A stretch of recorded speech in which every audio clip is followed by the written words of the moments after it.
P, and this is the Academic Foxhole, and how are you all doing? So, no, I'm here. I'm totally here. There's no lie. There's no lie. But wait. There is no lie. Uh, so what happened was, I started up the stream, and I'd moved my peephole to the upper over there, right?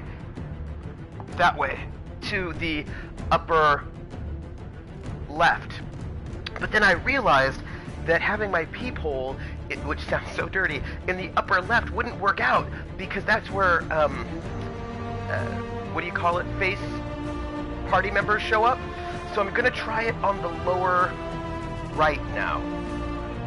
Peephole. Hey PH. Yeah, so I'm trying it on the lower right to see if that will be a better location for it, because our mission information is in the upper left, upper right, and it's been being obscured, and I didn't like it. People. People. Hey PH, how are you? Also, Ice Bunny, hello. And who else? Oh, Jer, how are you, Jer? And also Levi, hey everyone, how are you doing? I hope you all are doing well. I'm Trooper SJP. This is the Academic Foxhole, and this is the Saturdays when we play PS4 games, which really just means Dragon Age Inquisition forever, because it is the game that never ends, my friend. Oh, I'm glad that you're doing good, PH. PH, how is life over there in Europe for you right now? What's happening in Europe? Also, so yesterday was, a work day for me. It started off at, I had to be at this symposium a little bit before noon that I was giving a paper on, so in the morning I was editing and sort of finishing up everything. So I woke up early, did the finishing touches on my paper, got at the symposium at noon, and then of course the symposium lasted until 6 or 7, and then there was a performance, because it was a performance symposium. So I didn't get home until 11 o'clock or midnight. So it was another one of these 12-hour days, 12, 13, 14-hour days. Wah! So that was me. So I try to sleep in a little bit. I am punked, but culture night was fun. Oh, having a culture night, that's fun. Europe's okay. It was a warm and bright day. Oh, that's right, because it's later in the day for you now, isn't it? Yeah. Oh.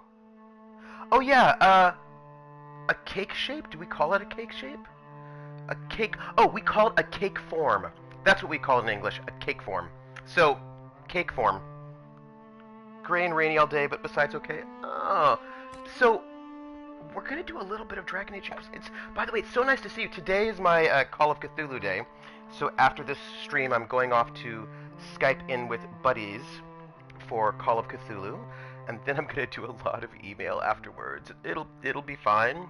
I don't know. It'll be fine. So where are we at? We're in the jaws of Hakkon, and we've explored huge swaths of the map already. Not everything.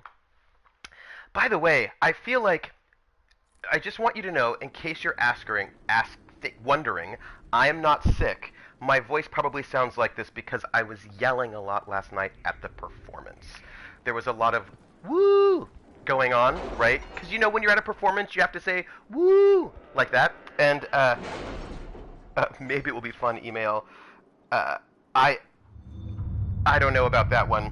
If it will be fun. That let's hope it's fun. Email. I imagine it will be not fun. Email. But you know what? Hope springs eternal. Hope springs eternal. We're just going to at your service. Stop heckling the performers at this.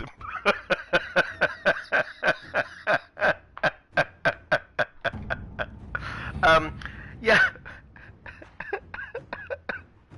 I'm laughing at Levi stop heckling the performers at the symposium.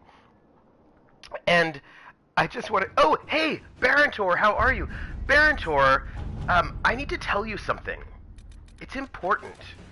I miss your talk show. And I just want you to know that I miss your talk show. Your Saturday night talk show. And I want to see it again. Those are my feelings. Are you? I've got Call of Cthulhu tonight, so I don't know. Inquisition. Are you streaming tonight? And if so, what time are you streaming?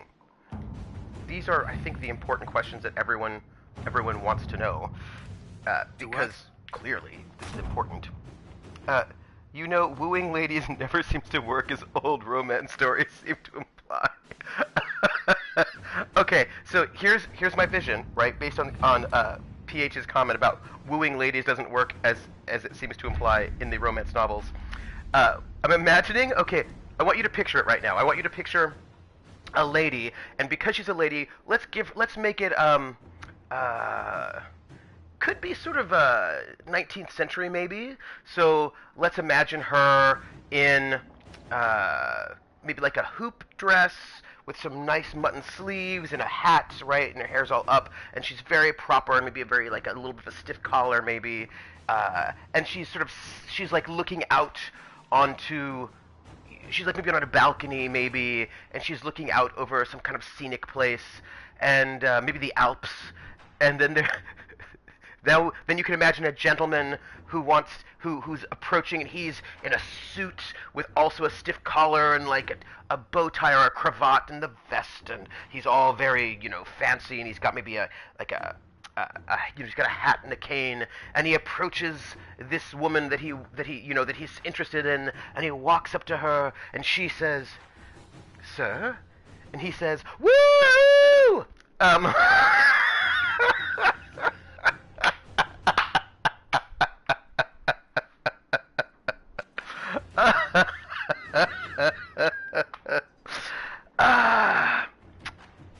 Yeah, that's don't even ask me. There's something wrong with my brain. Okay, so Barentor, she talked to me, and then run away and tell his friends. Oh my goodness, that is so funny. The Military Armor Museum had a tortoise-killed reenactment, and the horses always amaze me.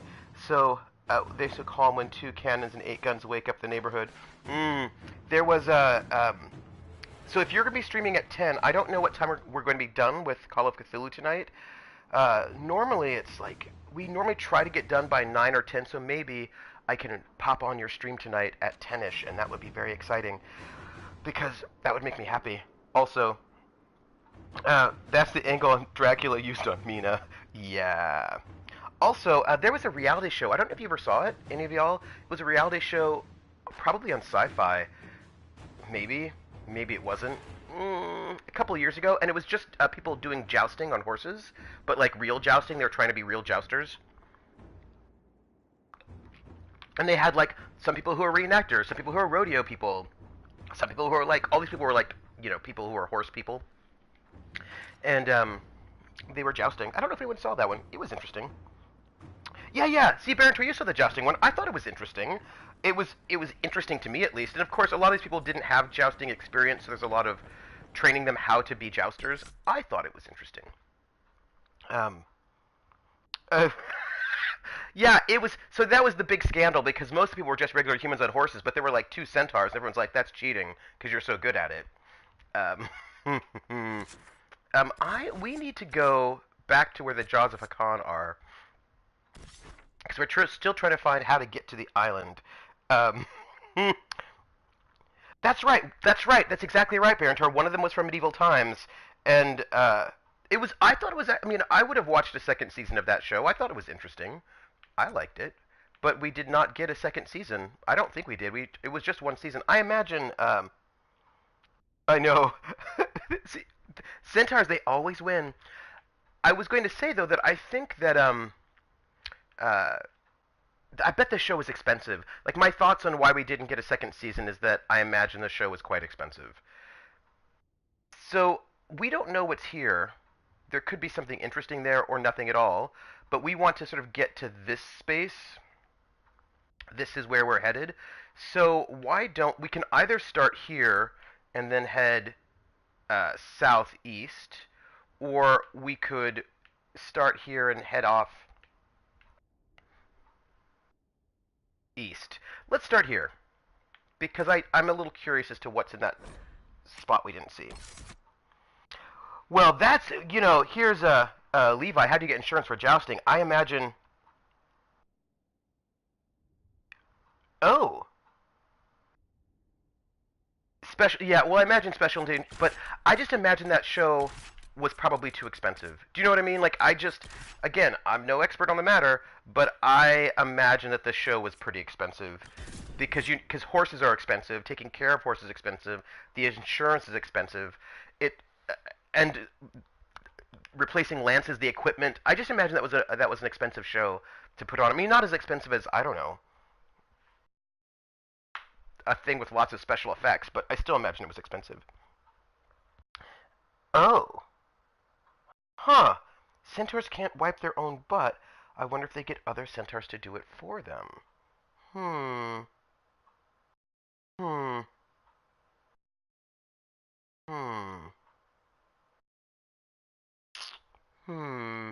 Oh, I've not watched the blacksmithing show, the bladesmithing Forge and Fire. I've not seen it, but that sounds really interesting. I have to tell you, I'm going to tell you something. Everybody talks smack about reality shows, like reality shows are the worst things ever, and everybody hates them, and they're so bad. But I like reality shows. I don't like all reality shows. I like reality shows where there are people who have some skill that I do not have, and then they do that skill, and then I learn things. If that is what's happening in the reality show, I'm probably going to be really happy about it. Um, oh, right. So, like for me, I'm always I. Let's see, where are we going to go on this map? I think we should just do a quick jaunt up here to see what's in this zone we haven't looked at, and then we can move over this way. Those are my thoughts. So north and west. Oh, oh, my party can level up, gang. Party can level up. We didn't even do that. Um, not me, but Dorian. I think he's all completely necromantic out. Uh, we were doing spirit on him, and he also has some storm, but we haven't put him on other things. Well, let's send him a little bit more spirit. What is this? Dispel, which I don't really care about, but rejuvenating barrier. Elegant defense. You have learned to cast barrier with a more stable magical pattern. Each time a barrier you cast expires, the ability's cooldown is reduced. Hmm. Your barrier has full strength for longer before it begins to decay. Hmm. Hmm. PBS used to have a reality show of their own called Pioneer House. Oh, I saw Pioneer House. That was really cool. They did a sequel called Victorian House, but it wasn't as good. About how folks have never. Yeah, yeah. There was. The British had a series of reality shows based on the same thing. It was like 1940s House, and they had Jane Austen one where people had to live there for a month as if it were. And the one with the 1940s House, it was this woman who volunteered to do it with her mother because her mother had lived through the war, and she wanted to sort of get closer to her mother. So they had rations, right? He could only eat the kinds of things that people were allowed to eat during the war. They had to deal with the air raids. It was really informative. It was really interesting. That's like another one of those reality shows. I was like, I don't mind reality shows if I learn something. That's interesting to me. I like learning things. Um, yeah, horses probably just don't wipe their butts. That's so we could either increase our. Uh, oh my gosh, that's amazing. Yeah, no, I will say I am a fan. Lightning bolt. What is this? This is oh. The more magical energy you expend, the more damage your spells do. Let's just get that. That seems it's a passive. I like it. Cassandra is all maxed out on that one. I don't think I'm super excited about that. So I think we're looking at uh, Vanguard for her. What can we do with her? We don't have a lot of passives left. What does this do? Warcry. You taunt all nearby enemies with a shouted challenge. Gain extra guard for each enemy affected. We'll give her that one. That sounds great. We like it. More war cry for her. And then we'll apply it. Oh, it was a year. Mind you, that was group rate, so only covered a small amount. Uh, the title was, oh, Frontier House. Frontier House. Yeah, so, like, those ones I like. I like ones where people who have talents do stuff. Like, Face Off on Sci-Fi. I like that one. There are other ones that I think are also kind of interesting. All right, what do we have here? This is Weapon and Shield, which we don't care about. This is Two-Handed Weapons, which we're maxed out on. Vanguard, which is not what we're looking for. Oh, Reaver, which we are doing. And we've done all of Reaver. So I suppose we will do, if we've done everything so far for him that we want to do, let's do Battlemaster, I suppose. I mean, that seems to be like the only thing that would, let me move my, there we go. Yeah, so let's do Battlemaster. And I think, oh, he already has Grappling Chain. So Crippling Blows or Hamstring. Crippling Blows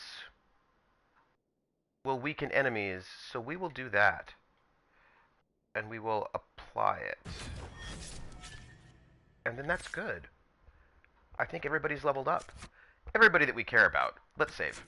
Even we just started. We're going to save. Okay. Alright, we need to head north and west just a little bit.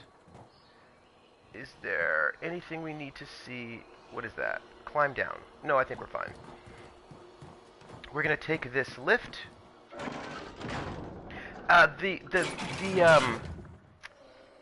The Jane Austen house was really good. I really liked that one. I thought that was really interesting. Mainly because you had a bunch of people who were like, "Oh, it'll be so romantic to be in Jane Austen's time," and then it turned out it wasn't romantic at all. It was actually kind of, it was not romantic, and so that was very interesting. What else do I like? So competition reality shows with people who know how to do stuff. I like that. I like. There was this one show. It's another one of these shows where you learn something. It was British, and it was called Faking It. And in it, people volunteered to be on the show, and it was 1 month. So for 1 month, you would be on the show, and what they would do is they would. Oh, yeah, no, the British Bake Off, that's good. But in Faking It, they would take someone, and the goal of the show was that that person would try to pass themselves off as this other thing. They would like basically get training to do something. They'd get 3 months of training-ish, and then at the end of the month, they would have to go to do some kind of competition and try to pass themselves off as a person who is an expert at this thing. And there'd be some judges who would try to figure out who the person was who was faking it, and their goal was to not be picked as the person. And yeah, right. Oh, to be in Jane Austen's time with TB and cholera. Yeah. And it was like always things like they would do things like they had a they had a sheep shearer, and they'd always try to like be a little bit cute and have the jobs be kind of vaguely tangentially related. So they had a sheep shearer, and that sheep shearer had to pass himself off as a high-end hair cutter. A high-end hair cutter. And, oh, no talk show tonight. We're going to be playing Borderlands 2 or something. Jeff was, oh, no. Oh, that's a bummer. I'm sorry. I'm sorry about that. Well, you're going to give me your talk show sometime soon, and then I'll be able to see it, and then I'll be happy. That's just what's going to happen. We're heading this way, it looks like. Yeah, so this young guy, right? Like, he wasn't super old. He was a sheep shearer from Wales, and then they spend like 3 or some weeks basically trying to teach him how to be a high-end hairdresser for this big hairdressing competition. And you know what? You don't get any money, by the way. There's like no money for this. All right, we did all of that. It looks fine. Let's travel back. Uh, oh, good, good. I'm excited for the talk show. What was I going to tell you? Oh yeah. So he did the haircut. They taught him one haircut, right? Because like that's all we have time to do is to teach you how to do this one haircut, and it was going to be a bob of some sort, like a fashionable bob. And he did the haircut, and he did it really, really well. And this I thought was so interesting, but everybody picked him as the person who was faking it, and they said, like, you were very good. It's just that if you had been a professional at this, you would have done it faster. Like you just weren't fast enough. So and they had like, and then they had this guy that was like a kind of like an Oxford college student trying to pass himself off as a bouncer in an East End pub, right? And so it was just very interesting. And one of the things I thought was really fascinating about it was that for people that not only do they give them coaches in the skill itself. Oh hey, are those bad guys over there? Those look like bad guys. I think they're bad guys. I think we should go and maybe murder them? But they always have to give them dialect coaches, and I thought that was... Oh, you know what's problematic with me having this down here? What's problematic with me having this down here is that I can't see my thing. That's, awkward. Well, that's not great, because now I can't see my combat wheel. Oh, and I did the wrong button. Yeah, so they always give them dialect coaches, because, apparently in England, to pass yourself off as anybody, if you don't have the right accent, it's not going to work out for you. So really interesting, I thought. Where are we at? Oh, I love Face Off. Baron-Tor, I love Face Off. I love it so much. Yeah, no. I think Face Off is excellent. There's so many things I like about it. Also, I don't like that my peephole is down here, and I don't know if I can do anything about it. Because this is going to be distracting. I'm going to tell you why I love Face Off right after because this will be a problem. Here's what's going to happen. I'm going to see if I can fix this. Just fixing it. So hold on one second. I'm going to see if I can fix it. At the moment, you should be hearing me, I think, but not seeing me. And because that's what they said. So I'm hoping that you can still hear me, although maybe you're not seeing me. And if this is the case, let's see, lower right, upper right. We got to go back there. That's it. And back. All right, I'm back in. Okay. Okay, good. So you could hear me. So I was not actually. So we're back up in the upper right corner. The peephole is just going to have to be there. That's where the peephole lives. And I'm invisible. So things that I really love about Face Off. We just want to head east. North, east. This way. The things I love about Face Off is that they don't they seem to give them enough time to do the work. Clearly the time is tight, but they don't artificially screw them over by giving them way less time than they need to do whatever work they're needing to do. For example, it's really hard, I think, to do like a couture gown, for example, in like a day, which happens in Project Runway all the time. So they do give them enough time, so that makes me feel good about that. I also like that they seem to give them proper supplies. I think we're going the... I don't want to go this way. Alright, we're going to try again this way. They seem to give them enough time, which I appreciate, to do the job that they're wanting to do. They seem to... I like that the people on the show work together well. Like they don't... It's not like a lot of fighting and being jerks to one another, so I appreciate that. What else? I appreciate that there's teamwork. I appreciate that there's not a lot of artificial drama. I appreciate that they're all super, super talented, and I've learned a lot about special effects makeup from watching it. So those are all things I love about Face Off. Oh. Yeah, no, I think that's true. Oh, there was another thing. There was a show that was on Sci-Fi. No, I think actually you're really right, Levi, about the fact that these things are normally done in teams, and so people are less likely to. People have teamwork skills, and teamwork skills are really important. So yeah. Oh, that show sounds really interesting, PH. I've not seen that one at all. Actually, Ice Bunny and PH, I have a question for you all, because you all, this is not the direction we want to go. We want to go this way. I don't think we're getting necessarily where we want to be, but we're going to find our way there. We will find our way there. Oh, it's not, oh. Oh. That's a bummer. Oh, so here's my question for PH and Ice Bunny. So it's 2017. It's the modern world. How much American TV do you all get? I'm curious as to, yeah. How much American TV do you actually get? Do you get a lot? Do you not get a lot? Oh. Oh. You get everything? This is so interesting because, when I lived in Europe, you didn't get everything. Well, Germany, they didn't get everything. They got, some stuff, but not everything.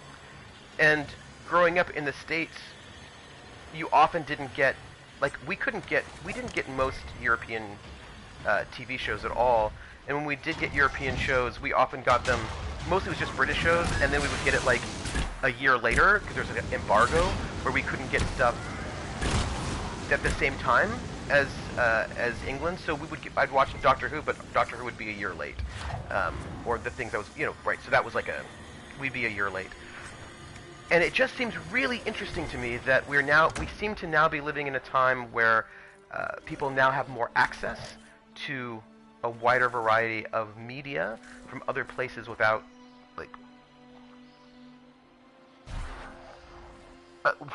I'm talking back in the day where there was no online. Dutch TV gets everything with subtitles, and it used to be that there was a huge time delay, but that's getting less and less. See, these are things let's get that. These are things I'm very interested in. These are the ways in which globalism, right, affects. What are we looking at, everybody? Look at us. Well, we tried to get this way, and it didn't do it for us. I wonder.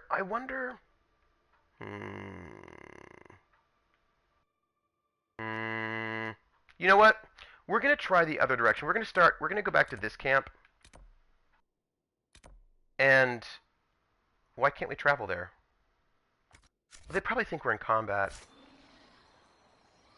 I think that's what it is. I think that they think we're in combat, maybe. Well, although maybe we're not. I just want to travel. No, it looks like they think we're in combat. But I don't want to go. I don't want to go west. I just don't want to fight with those people, with those animals. Globalism, woo! It's also my jam. One planet, one people, one future. Yeah, because, before the internet, you just couldn't get things like that. You got the things that they gave you, but you didn't have a lot of options, is what I would say. So gang, I know where I want to go on the map. I'm not quite certain the best way to get there. So this is the eastern riverbank. We're gonna,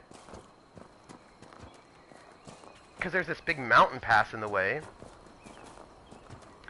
Yeah, no, and I think it's really, and now with Netflix, we're just getting more stuff than we used to, and that's sort of exciting to me. Oh. Hello, spider. Uh, we're gonna do some murdering, because there are bad guys over here. It's cool. And once we've got some bad guys. Look, there's a spot in the map that we want to get to, and I don't know how we're going to get there, but we will. We will get there. Also, apparently I'm poisoned, which, you know. Oh. My friends are already fighting. We watched a lot of German TV too back in the day when I was a kid. We had 1 Danish and 3 German TV programs. We're going the wrong direction. It's cool. This is not going to get us where we want to go. But maybe short term. I don't know. Also, Dorian, why are you so injured right now? Why is that happening? I don't like that. What? It'll be fine. Who are we fighting, and why do they have so many hit points? Okay, I think we're good. Get ready! No, it's okay, everybody. Relax. Okay, we are here. We want to be somewhere else. We want to be in an octopus's garden in the sea. I watched some Japanese shows on German TV, which was fun. With a police officer that turned into a red robot Power Ranger type dude. I used to get Japanese shows when I was a little kid, but that was local TV and one guy that was super into it. Oh yeah, we're gonna jump down here and see if traveling this way will be easier for us. We're gonna try to swoop around the other way. And then that was it. Every time there was sport, the kids' TV was canceled. Oh. Oh. Feels like a granny. Oh. You know, I didn't have that problem in my house too much. My dad would watch baseball, but he wasn't like a huge sports fanatic, so that TV would be canceled. That said, he would watch horse racing, so that was a thing that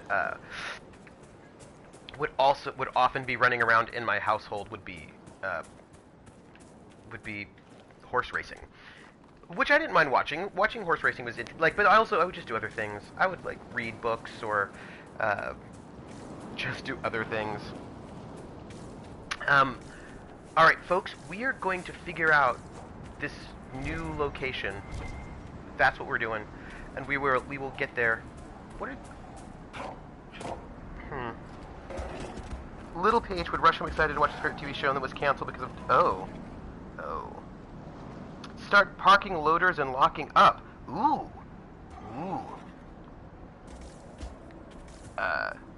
Good luck with that. Hey, is that interesting, Levi? I don't know why is it interesting? Do you have fun doing that sort of a thing? Is there something cool? And I mean, I don't know. It could be cool. It sounds like it could be fun. Locking up doesn't sound as fun, but parking loaders sounds like it could be fun. I bet he's already gone. But I want to know about parking loaders in the future. Let's claim this, shall we? Tale of Ragnar. Right? See, I figured running entertainment, but it loses its shine. No, I imagine both of those things are true. I will see you later, Levi. Thank you. Let's see. The Tale of Ragnar, Ice Troll. Stay unseen from Ice Troll Ragnar, glacier strength in giant form. None but fools will fight the winter, battle bond the icy storm. Dead to dreams as dwarves below us, wrath of frost and winter's death. Blades are blunted, battle broke. On hide whose chill can frost the breath. Ragnar Ice Troll, winter's ceasing. I sort of...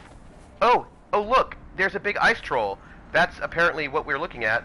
I feel like we should, say hi to this ice troll. Oh, it's a bad guy, so we're going to kill the ice troll, everyone. That's just going to be our... That's going to be a thing we're going to do. We're going to kill the ice troll, and it's going to be cool. 1, 1000, 2, 1000, 3, 1000, 4, 1000, 5, 1000.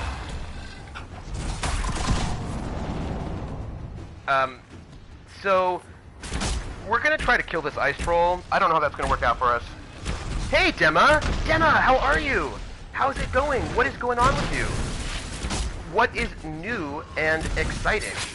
I hope there is much news and excitement. I'm a little distracted at the moment because I've got, you know, a little bit of murder going on in my brain. Oh, hey everybody. We just got, murderized a little bit. That was awkward. Let's see. What are you doing? Oh, thanks for the host, Emma. Killing trolls, you know, mod life. Internet.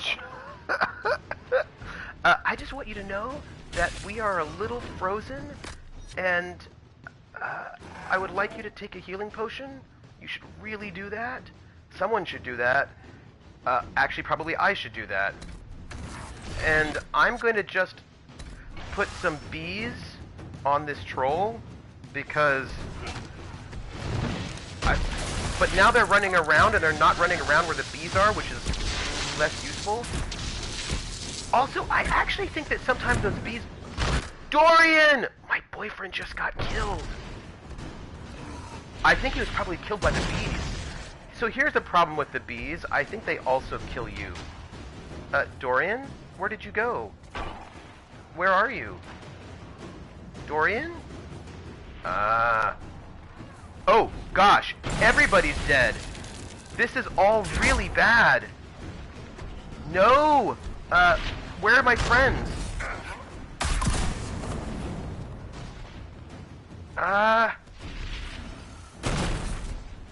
This is bad. Here, Iron Bull, get up. Get up, Iron Bull. And also, I should take a healing potion. And, alright, where's Dorian? Does anybody see him? Where's his body? Here, you know what? I need to kill this thing right here. It's, I also... Oh, this is bad. What can you do? You need to maybe... I don't know. This is not... bad. Oh no! More poison, maybe? 1, 1000, 2, 1000, 3, 1000, 4, 1000, 5, 1000? Oh, this is bad, everyone. This is bad. I just got killed again. No! Okay, I need to be farther away from him, is clearly part of the message. Also, I'm slowed. Bad. Wake up. Wake up. Oh no! Just for the record, it's not going well, and I really want Dorian back, and I can't find his body. And it is very disturbing to me, because I don't know where he is. And I don't like that. 1, 1000, 2, 1000, 3, 1000, 4, 1000, 5, 1000. And like this. Oh, and I'm super injured. I will take a mighty offensive potion. I don't know if this is helpful. Gang, this is a fight that is quote unquote exciting, and by exciting I mean it's not going well. Okay, I've got this, right? This is what we're gonna do. I still would like my mage back, and I don't know where. Alright, let's see if we can actually, this is what we're gonna do. This is what we're gonna do, folks.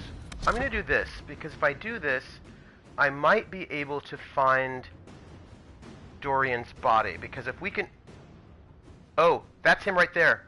He's on that rock. Okay, I'm going to go and get Dorian back, because I think that if I can get him back, we will be able to... Hey, gang, why don't you all take... I want you all to take potions. Okay. We're gonna get Dorian back because we need... He's invisible right now. Because we need him. Dorian, I would like you to take a potion. I would like you to take a potion. Take this potion. That is great. And you also need to take potions. Oh my gosh. Gang, this is really rough. There's a lot of management going on, and I need you to not be dying.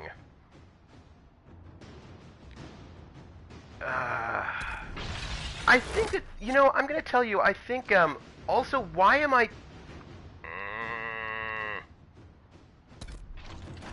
This is not good, everybody.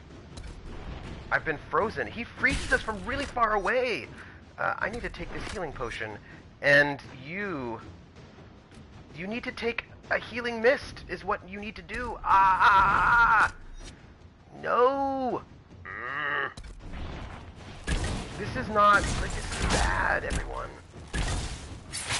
I don't even know. It's bad.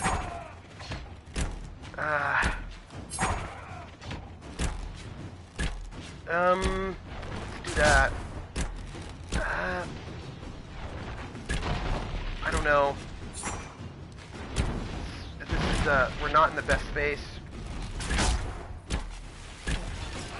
Iron Bull is dead. And that is not what I want, because I need, you should take a regeneration potion. That's great.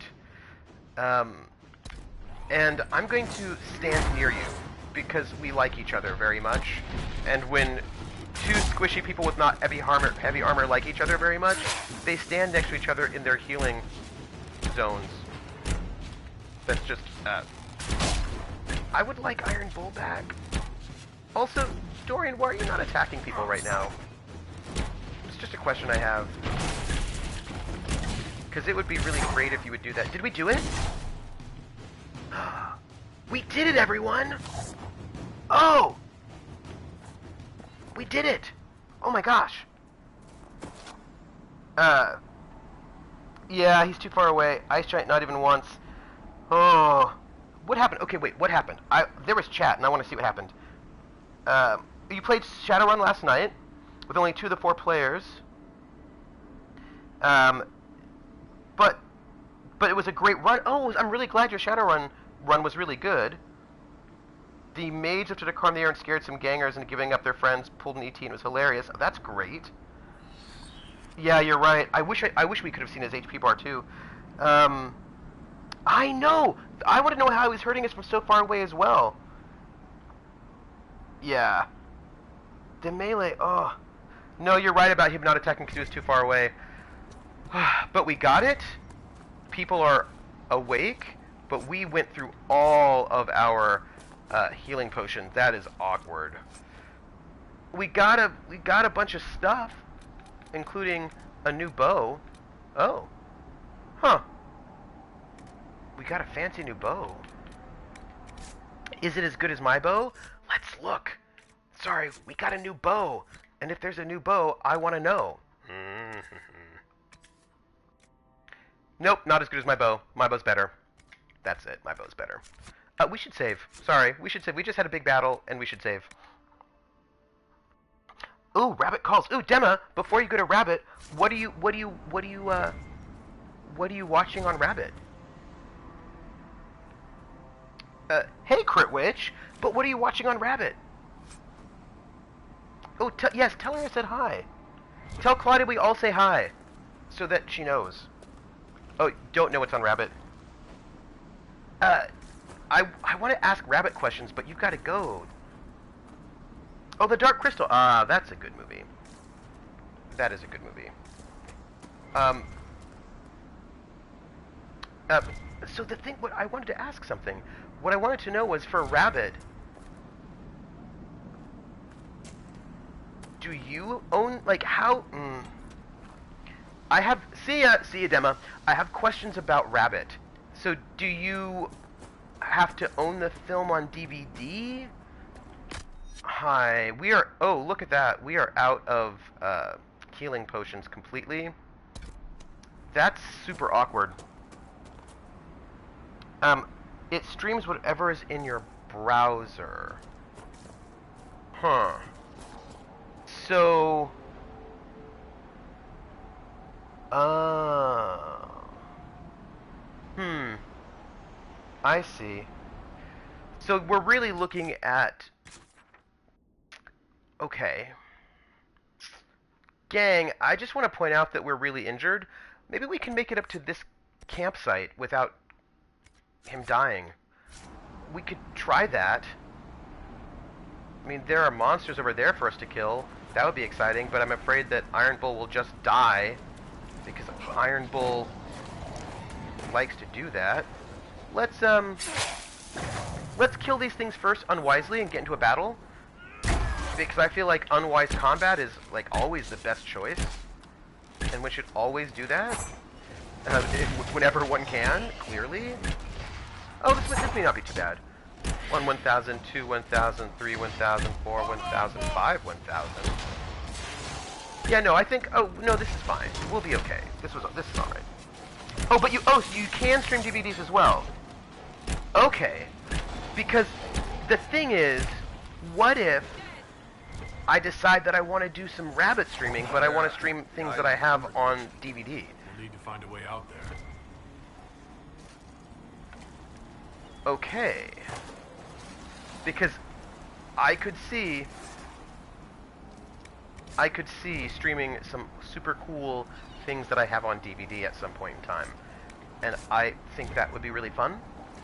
And again, a lot of this is about things that there are some things that I just want to do, and I haven't had time to do them. And if I make a ooh, Ewok Adventures, nice. I'm just saying that creating some sort of what's the word? When you say, you know what, I'm going to stream this thing, then you actually at least get it done. Same thing with, same thing with, like, let's say that there's a TV show that I want to watch all the episodes for, and then, right? And you want to watch all the episodes of some particular show, but you never have time, and then you're like, wait, I could do this, I could rabbit it. And if there are other people who are interested, we could do it together. So there are some things that I would like to do, and I will do so at some point in time. Just probably not right now. We need to stream the recorded Trooper things, keynote speeches, classes, and also share some. Oh, that would be fun. I pretty much only watch Twitch and YouTube anymore. Oh, yeah. Yeah. That's a real problem. I know, Crit Witch, I just want you to know that I feel your pain. This is also a thing that happens to me, and yeah. Who's that up there? Movie night? So no, I think that yeah. For example, I would love to actually just go and do a full run of all the Mrs. Peel episodes of The Avengers at some point in time. Or, like, there are a bunch of, like, just cool things that I think would be fun. Hi, soldiers. Sarah. How are you doing? Ooh. Hey, Remshin! How are you? It is good to see you here. What are you doing? How's it going? We're playing, you know, the Dragon Age Inquisition, and we are doing... What are we doing? Right now, I have no healing potions, and am concerned about getting into battles with people, because Iron Bull likes to die, and we have no healing potions. That's where we're at. Oh, you know, I really need to watch the new Star Trek. I actually just need to watch television at all, and I also need to figure out what's going on with my TiVo. So there are a lot of things that I need to do, but, you know, I've not done them yet. But look, we're really close to this camp. If we can just make it to this camp, I think we will be golden. Oh, yeah. Remshin, I wanted to tell you that the things you post that you've created are so amazing, and I'm so impressed by you. And I just wanted you to know that I'm impressed by your work and the things that you've posted in various shows and tells. I just thought I'd tell you that. Like, I'm impressed by you, and I think you're very talented. And those are my thoughts. I'm desperately waiting for Stranger Things. I've only had Amazon free Fire Stick and Chromecast on TV. Need to cut back. Oh yeah. Oh, we need more hours in the day. That is true. It's bad that if I had some sort of time-stopping device, I'd probably just use it for sleep. That's probably a bad sign about what's going on in your life. When your idea of like, ooh, I get extra time, I will use it to sleep. Ooh. That's interesting down there. I don't want to get into a fight with people at this moment. I just want to find camp. Where are we at? Oh, we need to head. Oh.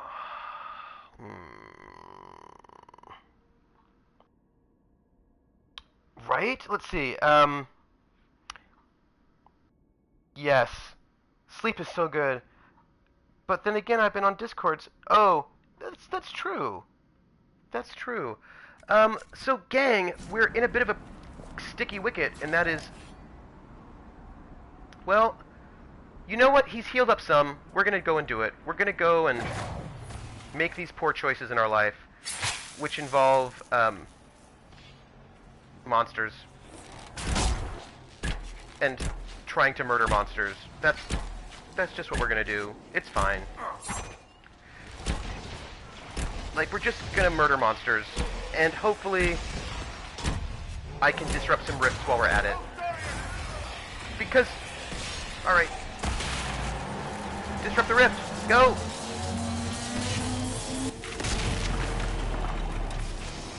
Alright. Excellent. This is gonna be okay. And disrupt some rifts, which always gets them to try to kill you. But okay, alright, we're good. We're like, this is okay. Also, it's like, I know that you're talking right now, but I also can't see what you're saying because, you know, I am. Oh, there's a big monster up there. Why are you up there, big monster? Also, creepy-looking monster. Let's disrupt this rift while we're talking. More hours. Ooh. Nice. Everyone, that worked out really well. I know! You all are saying so many interesting things. Oh, some new armor? That's cool. That's exciting. Take it all. Remshin, what are you doing right now? Well, not like, when I say right now, I don't mean like this second in your life, like today. I just meant in general, what are you doing? With your life, a bit more generally speaking. And Critwitch, what are you doing? What are you up to? These are all things I want to know. I did, right? I don't know if I want to find 2 trolls. Maybe that would be... Maybe 2 trolls. Who likes trolls? Nobody likes trolls. We're gonna set up camp. We're gonna replenish all of our healing potions. Now I feel good about this. You know, here's the thing. I really want to switch out those bees because those bees also hurt you. So I want to change the bees to maybe Antivan Fire. I feel like that's probably okay. Yeah. We're gonna go back to Antivan Fire, everyone. Just because I feel like... Yeah. I like the bees too, but the problem is the bees have friendly fire. This is the one sort of tricky wicket about bees, is that when you put the bees out, and then they also get you. And that makes me a tad concerned. Iron Bowl needs to replenish. And everybody else is good. No more bees. Let's see. More chatting than working. Like you should be doing. Oh no. What was the, what happened? What was the status of the notification you got at work? What happened? And now let's actually just check out where we are on our map. Okay, so we need to have, like, alright, we're hanging out. There are a lot of things in this space. This is exciting. Let's, I don't know. Let's go close that rift and then go up there and see what life has in store for us. These are thoughts that I had. Yeah, what was the not so good notification? A sticky wicket, not a tricky wicket. A sticky wicket. Oh. Good to know. I appreciate it. A sticky wicket. Oh, because the wicket is sticky so it won't come off as easily when you shoot it. A system said, hey, I can't communicate with something. Seems like authentication, but looking into it. So, Levi, it seems like you do tech support of some sort. Do you find that your users are stupid? I'm just curious. Do they say stupid things like, I opened up this piece of troll email that asked for troll things that were clearly a bad idea, and I downloaded these viruses because they said that it was like, I'd get $1 million. Like, do you get people making really poor choices? Oh, gosh. I'm just curious as to, like, what kind of poor choices people make. Let's do that. 1, 1,000, 2, 1,000, 3, 1,000, 4, 1,000, 5, 1,000. Oh, you know what I'm not doing? I'm not actually firing my weapon. That's what's going on. I also would like to disrupt this rift. What do you think? It's only a storage rate. Sure, it's fun. I mean, no one's called specific saying they can't access stuff.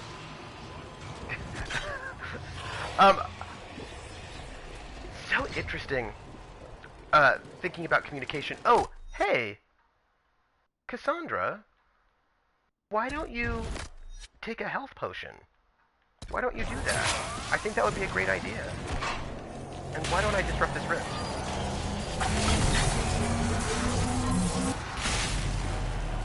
Right? Who doesn't love a little rift disruption, everybody? We're running into a lot of combat today. It's fine. It's fine.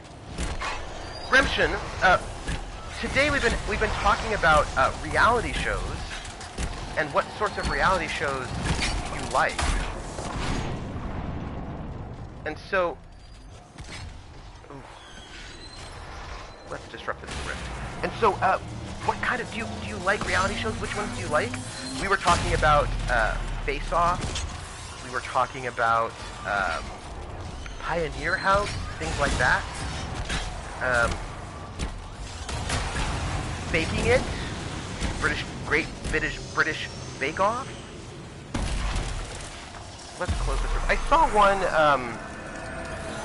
that was for hairdressers. That was very good because I don't know anything about hairdressing, and it looked like a really hard job, and so I learned a lot about hairdressing. That was pretty cool. It just like there are a lot of people who big great axe. Okay. Gang, we did that. I'm feeling good about our lives. Where are we? Well, I suppose we should just keep heading south to this place. Ooh, Encantador, how are you doing? It is good to see you. Hello. Oh, you're not here for too long, but it is good that you were here. Oh, Undercover Boss. I've never seen Undercover Boss. I just saw the Saturday Night Live sketch making fun of Kylo Ren, where he was the undercover boss. Oh. Let's head north. There's a quest there that looks like we can do pretty easily, where, Kylo Ren was the undercover boss, and everyone kept talking smack about Kylo Ren so he would murder them. And that was pretty amusing. But I've never actually seen... This is pretty, everyone. I've never actually seen Undercover Boss. Encantador! How are you? Swamp Kulsdotten. Good place to get ambushed. Watch your back. At least it's not too dry. Fair. But I was heading for that area. We were looking for Colette. Encantador, how are you? And what are you doing? What is happening with your life right now? What is exciting? Over there. She's not fighting those off alone. Okay. Let's,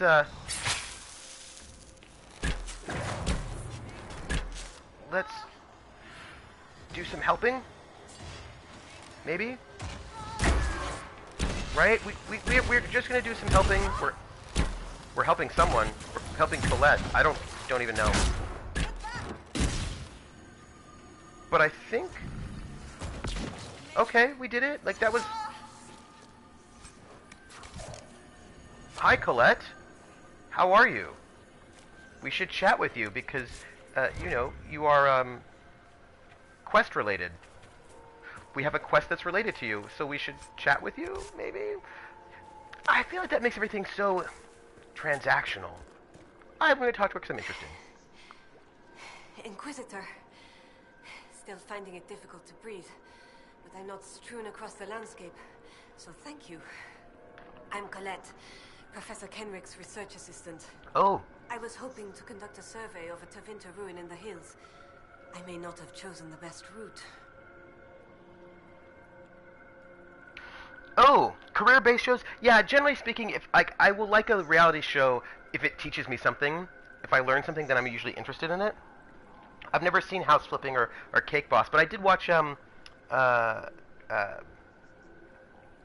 was one this woman, she's a hair salon, it's like salon takeover, and she would sort of go in and she would help people sort of turn their salons around, their hair salons around. That was pretty good. But I understand you study with Kenrick. Yes. You're Kenrick's research assistant, so that makes you a student at the University of Orlais? It does? Why? You're an elf.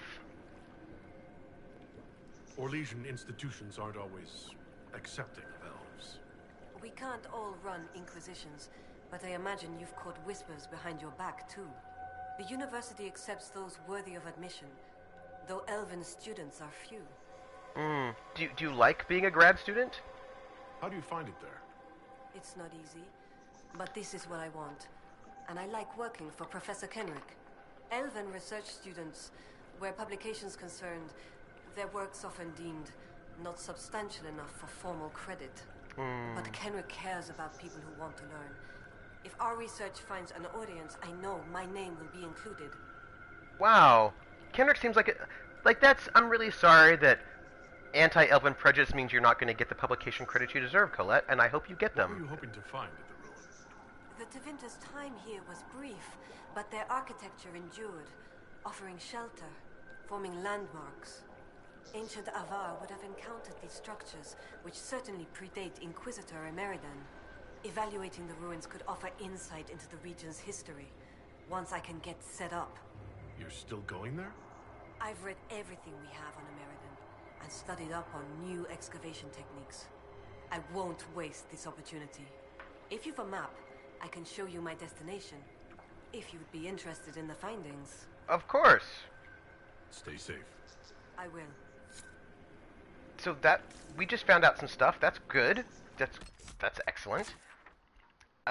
So you have a reality show called Familien fra Bruggen, which is the life of Linse Kessler and her family, and she's the sister of the boxer Mikkel Kessler. And Bruggen is part of Copenhagen that is close to my campus, so you run into people from the show sometime. Oh. How does the show... Like, does the show treat them well? Is it, like, what's... Because, you know, we have shows that are really... Ooh, what is this?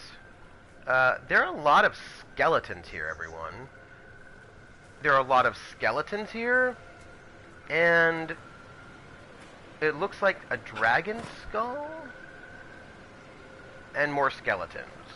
Creepy altar? This doesn't look good. Let's claim it. Bloodstained shrine. That's about... Yeah, okay. We took steps to avoid the Hakkonites and stayed out of their way for the most part. It would have gone uneventfully had Price's inexperience not caused him to leave visible prints in the dirt. The jaws of Hakkon used them to trick us. and even Falker cannot throw them off the trail to track us. Persistent bastards. We ended hiding amidst the moldy corpses and sun-bleached bones that littered the ground around a strange shrine.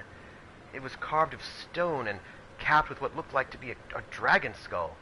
Thankfully, when the Hakkonites traced us to the shrine, the sight of it made them stop short. They whispered amongst themselves, and their leader seemed to make a small bow of obeisance to the skull. They then abandoned the chase. We still don't know what it was about, that shrine that made we still don't know what it was about that shrine that made the Hakkonites balk. Perhaps we don't want to know. From reports sent to Scout Harding. Well, that's not ominous in any way at all. Alright, where are we at, folks? We've done a lot. We've poked around. There are things up here. There are things over here. And this is our actual mission, which we've been avoiding. Not like on purpose. Just, So let's, I want these things. They're so close, and I want them. I don't know if we can get them. North? Let's try it. We had a reality show based around the least intelligent member of our version of the Jersey Shore. He was not kind to her and her husband. Oh. So I will tell you something about reality shows, and it's related to the Jersey Shore. Although the Jersey Shore is a little bit different, but basically, I don't like making fun of people. Especially people who don't realize you're making fun of them. That just seems... I don't know what that's about. That doesn't seem right to me. So I don't like shows that seem to be based around making fun of people, right? That's just not something I just don't think you should be mean to people, especially people who don't be a bully, right? That's what I want to say about all that. We've got bad guys. Okay, we will hit those bad guys, and then we'll head north, is what I think we'll do. I think that'll be fine. And then I am going to... Where am I going to head? I need a good vantage point. It's not the best, but I'll go here.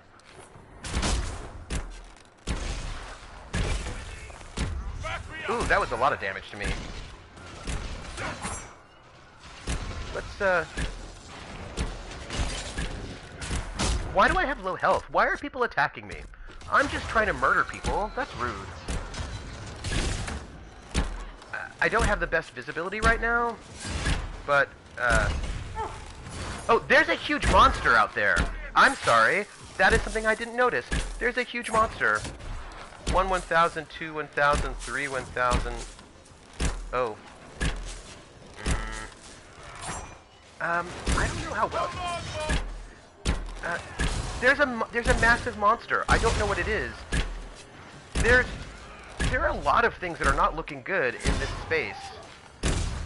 I just thought I'd let you all know. What is that?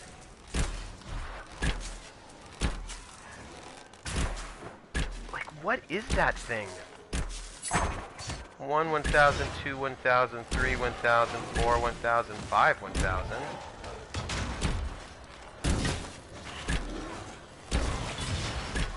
Yeah, I think we've got it. I hope. But what is it? And it's like... Okay, we got it. We got it. Strange creature. Not like others we've seen. Apart from wanting to eat us. Fascinating. I suspect it came into contact with the Fade. Oh. Thank you for Dorian for pointing that out, because I was like, what is that massive monster creature? Because I don't know what it was. Yeah, every now and then, late night TV makes me uncomfortable bringing on some... Oh, every day I start with a weird hobby or more or less make fun... Yeah. Like, I feel really uncomfortable with basically just making fun of people. I feel really uncomfortable with that. I saw something of the local news about a man who had a prize-winning goat, and it was super mean to him, implying that he was wasting his life caring for... Yeah, no, those are not things I appreciate at all. I mean, don't make fun of people. Yeah, I mean, there are times when you can make fun of people, like, you can make fun of Nazis, that's alright. People who are hurting other people, but, like, these bodies are super huge. Do you notice that? Look how tall these bodies are. They're way bigger than me. What do you think they are? Huh. Like, what do you think these bodies are? They don't make fun of Lindsay. I think they show her as someone with a big heart, fighting for the rights of animals, but she's also into boob jobs. Well, okay. So, gang, what do you... Like, I know that this is not going to be answered in game, but we have these tablets, right? They look to be some sort of, like, worshipping of some sort. Right, these, like, people worshipping these larger figures. But, and we've got all of these skeletons. But these bodies are huge. Like, these bodies are way bigger. They seem to be, like, maybe... these are huge bodies. What do you think these creatures are? No, see, in Contador, this is what I'm talking about. There's probably some kind of a space crash site somewhere. So, the Dutch are the tallest people in the world? On average, I assume you mean. Is that true? Is that true? I mean, I wouldn't, like, if you told me it was true, I would believe you. Huh. So that's... Hold on. Wait. Everybody. Wait. I just learned something. I need to write this down to put it on our learned, but I don't have a pen on me. 1 second. Walk with me for a moment. We're going to have to, go to where there's a pen so that I can, I can just grab my phone and put it on my thing. Hold on, because I like it when I learn things, and I just learned a thing, and now I have to put it down. Hold on. Hey everybody, I'm Trooper SJP, and we just learned something in the Academic Foxhole, and I love learning things. Learned. New one. And we've got to have the whole quote. Those bodies are Dutch, period. We're the tallest people in the world, period. Paladin Hulk.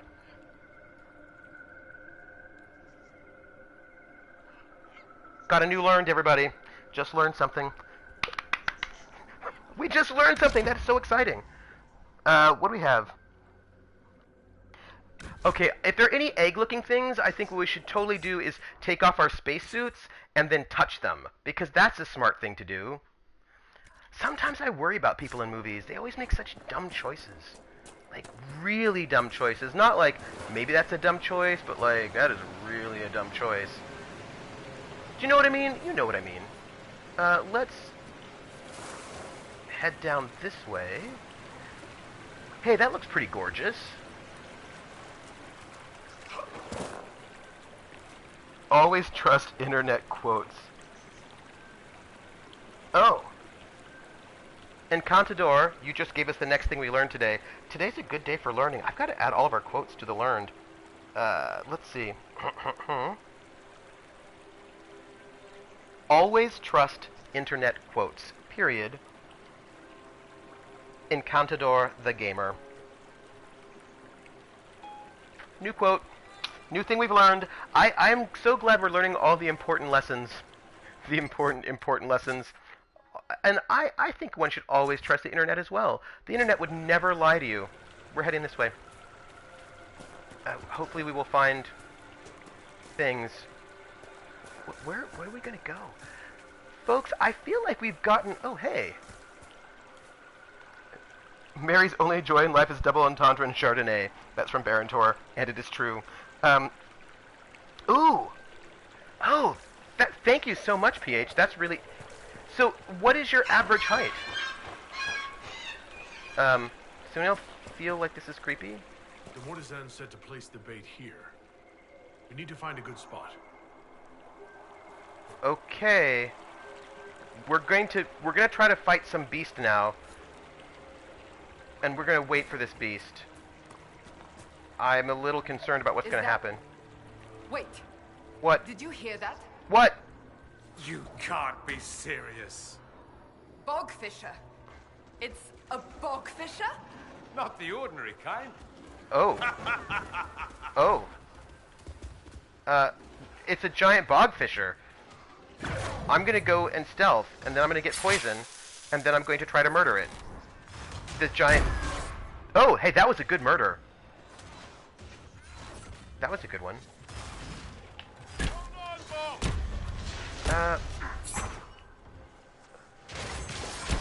Woo. I suppose it was a very aggressive bogfisher. It Not was. what I expected. Mortizan will want to hear about this. Hi, everybody. Hello, little mini bogfishers. We're gonna murder you. Like, we killed your parents, so now we're gonna kill you because we don't care about the ecosystem, apparently. Wait! Oh. Encantador just subscribed. I see it. Oh. Okay, well, hold on. Oh, sorry, let me kill this. And then, I know what this means. So, wow, that's so tall. So just for the record, Encantador the Gamer just subscribed, and that means something, and that means something important. And that what that means is, it's time for the name game. Come on, everybody! I said, let's play a game! I bet you I can make a rhyme out of anybody's name. The first letter of the name. I treat it like it wasn't there. And then a B or an F or an N will appear. And then I say bow at a B, then I say the name, then banana, fana, and foe. And then I say the name again with an F, very plain, and a fee, fi, and a mo. And then I say the name again with an M this time, and there isn't any name that I can't rhyme. Encantador, Encantador, Encantador, Boba, Encantador, Banana, Fanafof, Encantador, Fee, Fi, Mo, Encantador, Encantador.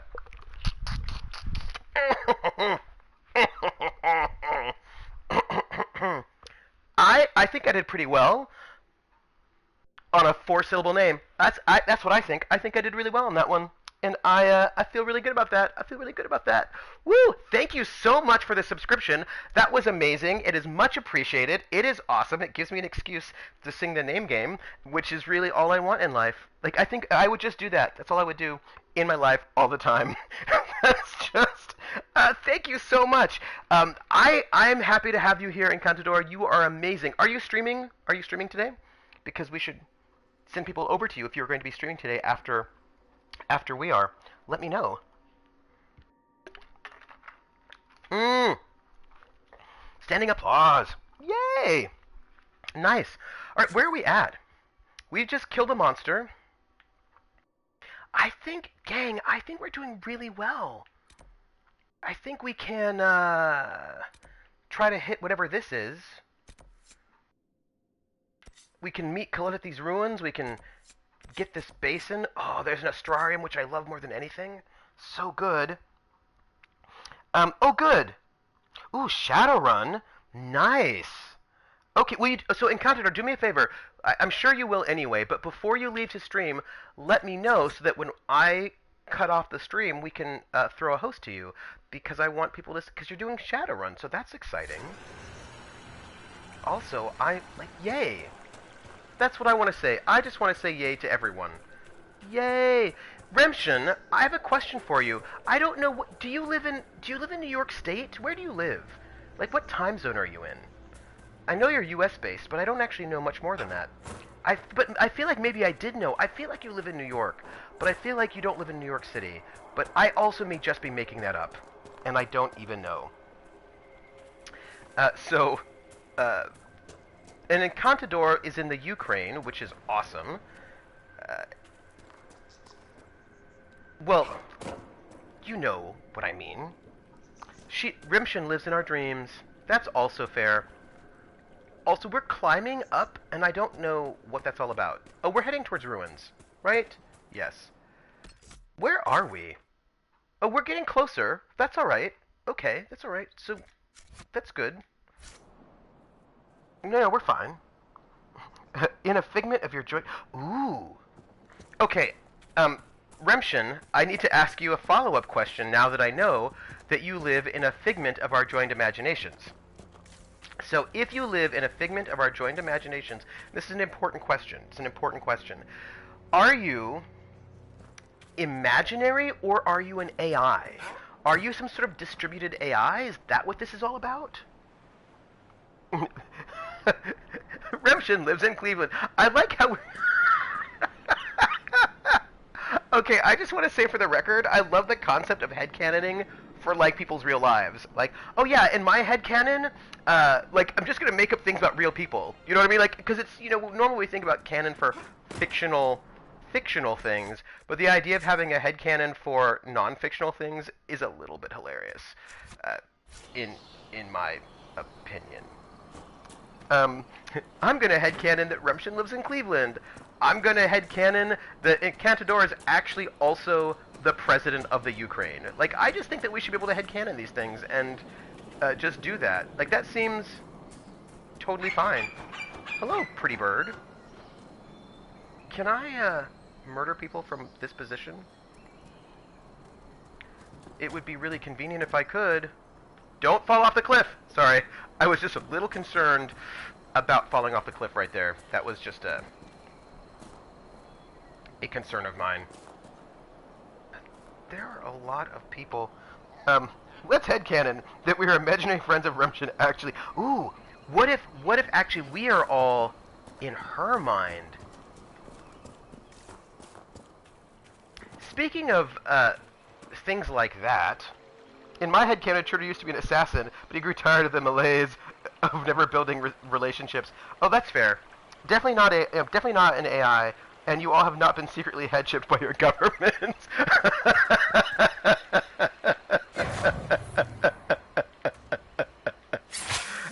Okay, so you say that, Remshin, and I'm not certain if we're supposed to believe you that we've not been head-shipped by our governments, or if we're supposed to be more concerned. Like, I just...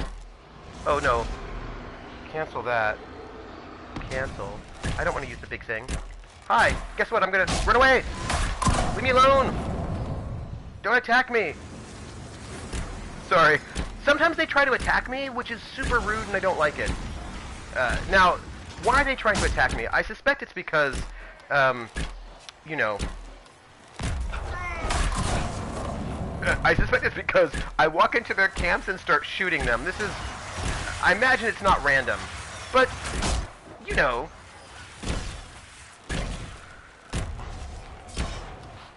Chips... Oh, Chips is a TV show. Did they do a remake? I remember the one from the 70s. And I'm totally not a forger. Oh my gosh. There's a song... Wait, that's way more intense. Wait. That you being my mind is equally terrifying. Are we still in this fight? I need to actually look at the... Why are we killing small animals? Eric Estrada! What are we fighting for? He had all the hair, it is true. Chips is food. Alright, how's everyone doing? Everyone? All of my party members? Alright, okay. So, I just want to say for the record, I really loved Logan's Run, and it worked for me. As a young person, I thought it was creepy and scary, and I liked it. There you go. Alright, we are here. Oh, we want to be here. Gang, look at us. We have gone through a whole bunch of this map already. We really need to be down here, because that's where our quest is, but we're doing so well. We need to head north. We need to head up there, which, that's cool. We can do that. I don't feel bad about it. Oh, I think we must have... I just think this is so good looking. That's all. I just want to share. We're heading north. We want to go up those... We want to get... There's like a... I think if there's a ruin up there, and that's where we want to be. I'm not quite certain the best way to get up to that ruin, but we will make it. We're gonna make it after all. We can... yeah, this will be fine. Like... Oh, maybe it won't be fine. historian.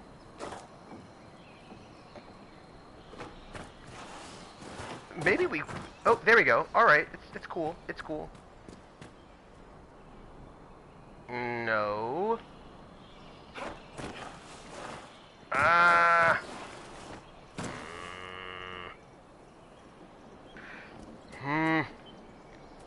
Alright, what's gonna... This way, I suppose? So ridiculous. So ridiculous. There was this episode of Chips that I remember. It's one of the episodes that I, for some reason, I've never forgotten. And in this episode of Chips, it was on the boardwalk of some sort, probably in San Diego or something. Or, actually, it was probably the Santa Monica Pier, to be honest. That's probably where it was, because everything's filmed there. And, this woman, she had these sort of wedge sandals, like thick-soled sandals, and she walked into this fancy, jewelry store. Hey, Artie Snack, how are you? Everything is going very well. So she's at this, she walks in this fancy, jewelry store, and she asks the jewelry guy to let her see some expensive jewelry, like some expensive diamond necklace or whatever it was. And he's like, of course. And he lets her, let's pull this. It's no good. Okay, I was just curious. And so she puts on the necklace. Wait, what's happening? What's happening tonight? What is happening tonight? I feel like I'm missing something important. Oh, so she... Where are we? Alright, we need to head east. There... Okay, I want to know what's happening. East. This way. So, she puts on the necklace, and then she flips her shoes, the shoes, right? The bottom of the shoes, she had hidden, roller skate wheels, so she flipped them open, and then she had these roller skate wheels on her shoe, and then she roller skated away with the diamond necklace. I don't know why she didn't just run, but she roller skated away instead. And that was one of the plot points of this episode of Chips. Oh. Ooh, Exalted. Nice. Hi folks, we have just found this cliffside path. I'm feeling really good about our lives.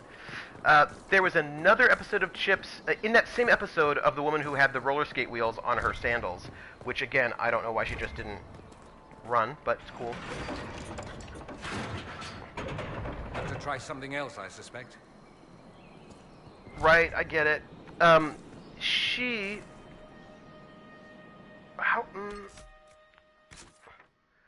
We are close, but I don't think we're there just yet. Well... See, the thing is, I don't know if where we want to be is above us or below us. That is a bit of a question that I do not know the answer to. Yeah, she had wheelies before wheelies existed, is what happened. And on that same episode, a young boy was a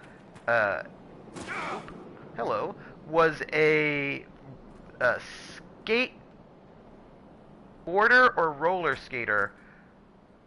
Oh no, he was on roller skates, and he grabbed the bumper of a car that was leaving the area so he could get a ride, but then the car went on the freeway, so it was going crazy high speeds, and the poor kid was stuck on this car that was. We really need to head to the west, which is here. Well, this does not seem to be be the way to get us where we want to go, and also it's a monster cliff that I do not want to fall off of.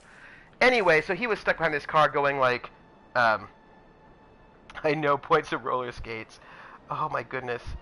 So yeah, so then he was and then Ponch and John had to rescue the kid, but the person who was driving the car had their radio on, and so wasn't paying attention, and so didn't hear Ponch and John trying to pull them over.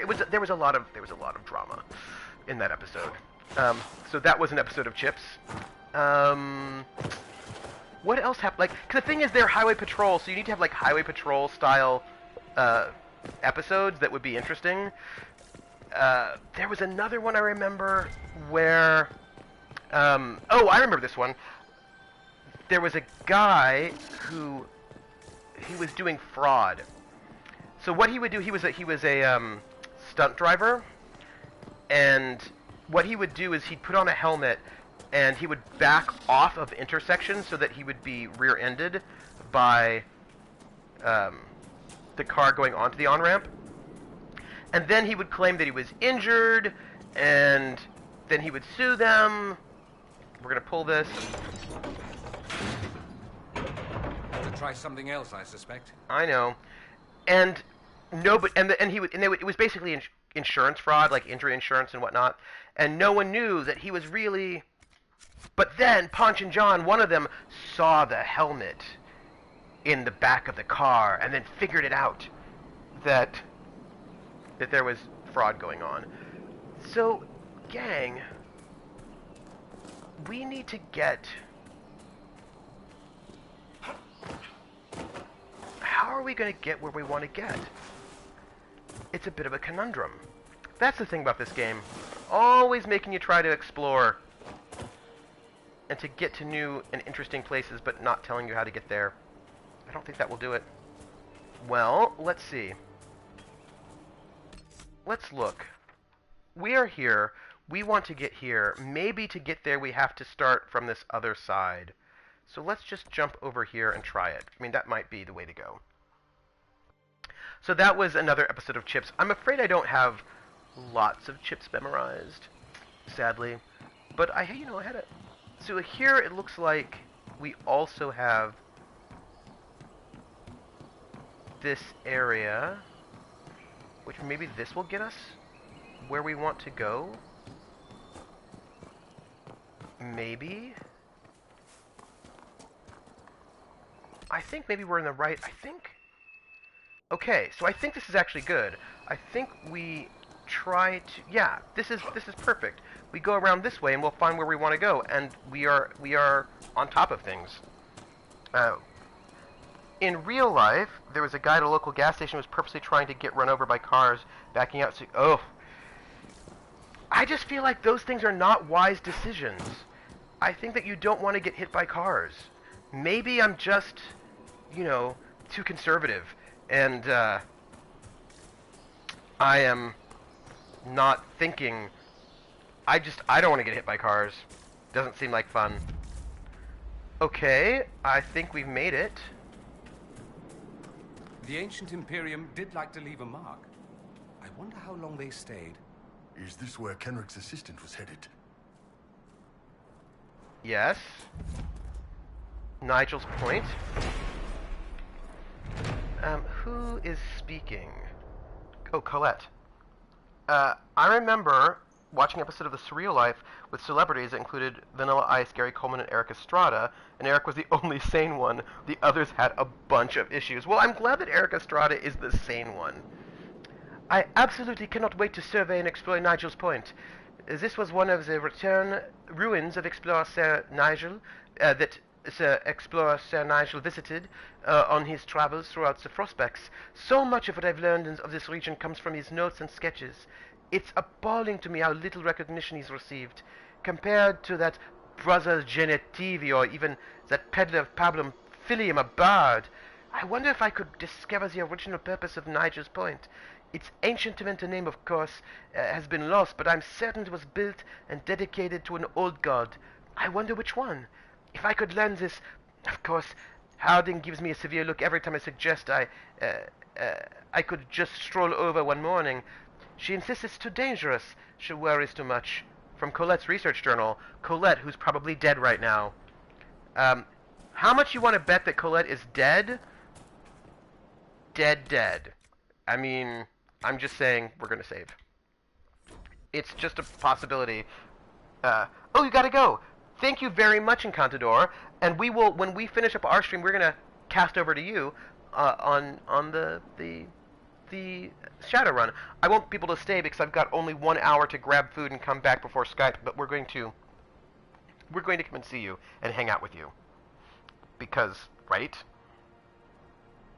Yeah, we did just talk to her, but apparently she's gone off to these ruins to check things out by herself, and that always seems to equal dead to me. Deader than dead. Well, let's, which direction are we? We're heading south. Right, okay. Well, the ruins look beautiful. The Imperium, the Tevinter Imperium likes to have, clearly they like a little bit of filigree on their architecture, and that's not bad. Oh. I'm going to jump across, but I won't be able to make it. Never split the party. This is what I'm trying to say. Woo! Hey, that was cool. I know that you all worry about me because I'm like, let me jump around things. This is fun. But this is fun! Like, what if there's something really cool here? Don't fall off things. How did you get here already, Dorian? All of my friends are already here. I try to go places.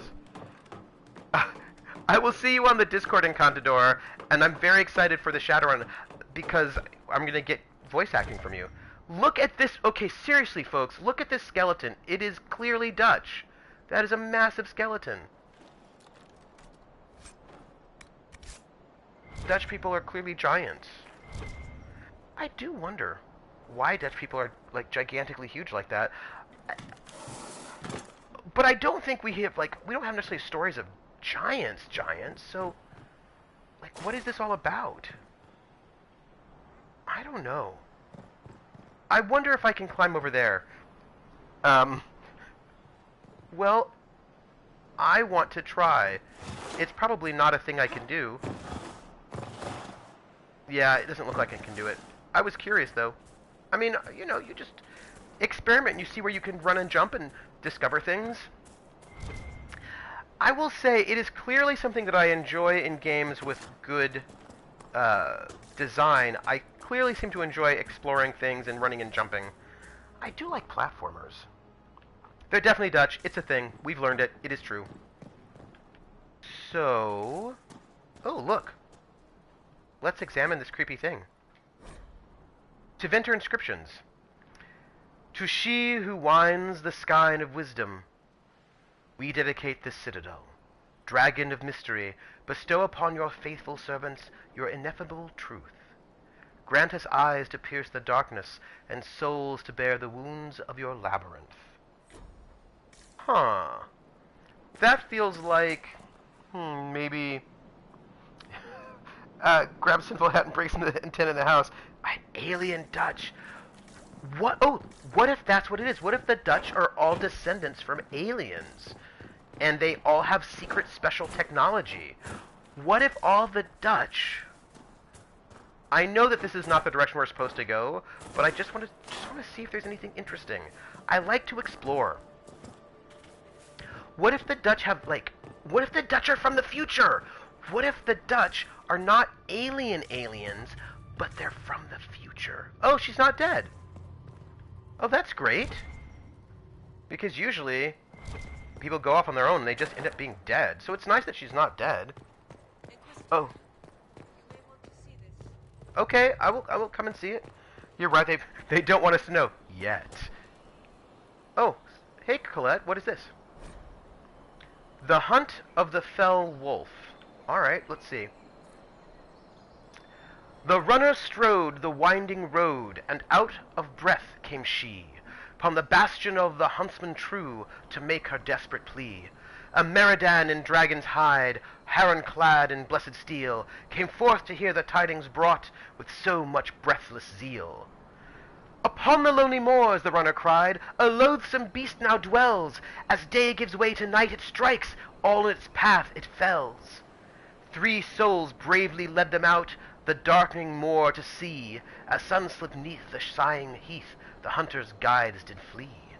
The moon crept o'er the heather, as a terrible cry released. In silvered light the hunters saw the arrival of the beast. Favored like a wolf it was, in size like woodman's death. Within its eyes burned eldritch fire, the fade in every breath. Swift as thought the hunter struck, the demon wolf fell back, but mortal strength alone could not prevent the beast's attack. With one huge paw, the monstrous thing struck Ameridan the brave. Across the moor he flew, and fell into a watery grave. Jaws like a dragon's clamped down tight around Haren's armored chest, and with the night it sped away from moonlight to the west. No living eye was there to see from peaty swamp arise Ameridan, who found himself alone 'neath darkened skies. The shattered shield of Haron he found upon the moor. In grief Ameridan did his vengeance swear, the beast's hide he would procure. Whilst the wolf across the moor bore Haron to its lair, a labyrinth of winding cave any mortal should beware. By wormlight in the twisting cave, Haron bravely fought to free himself from death's own jaws before his life was naught. With blade arm free, the knight struck true into the monster's eye, and off it fled into the dark with otherworldly cry. The wounded knight in darkness found within the cavern's gloom an idol carved of fade-touched stone, which could prove the monster's doom. Ameridan all alone did seek the demon wolf's fresh trail, and to the cave he came prepared, a wolf's heart to impale.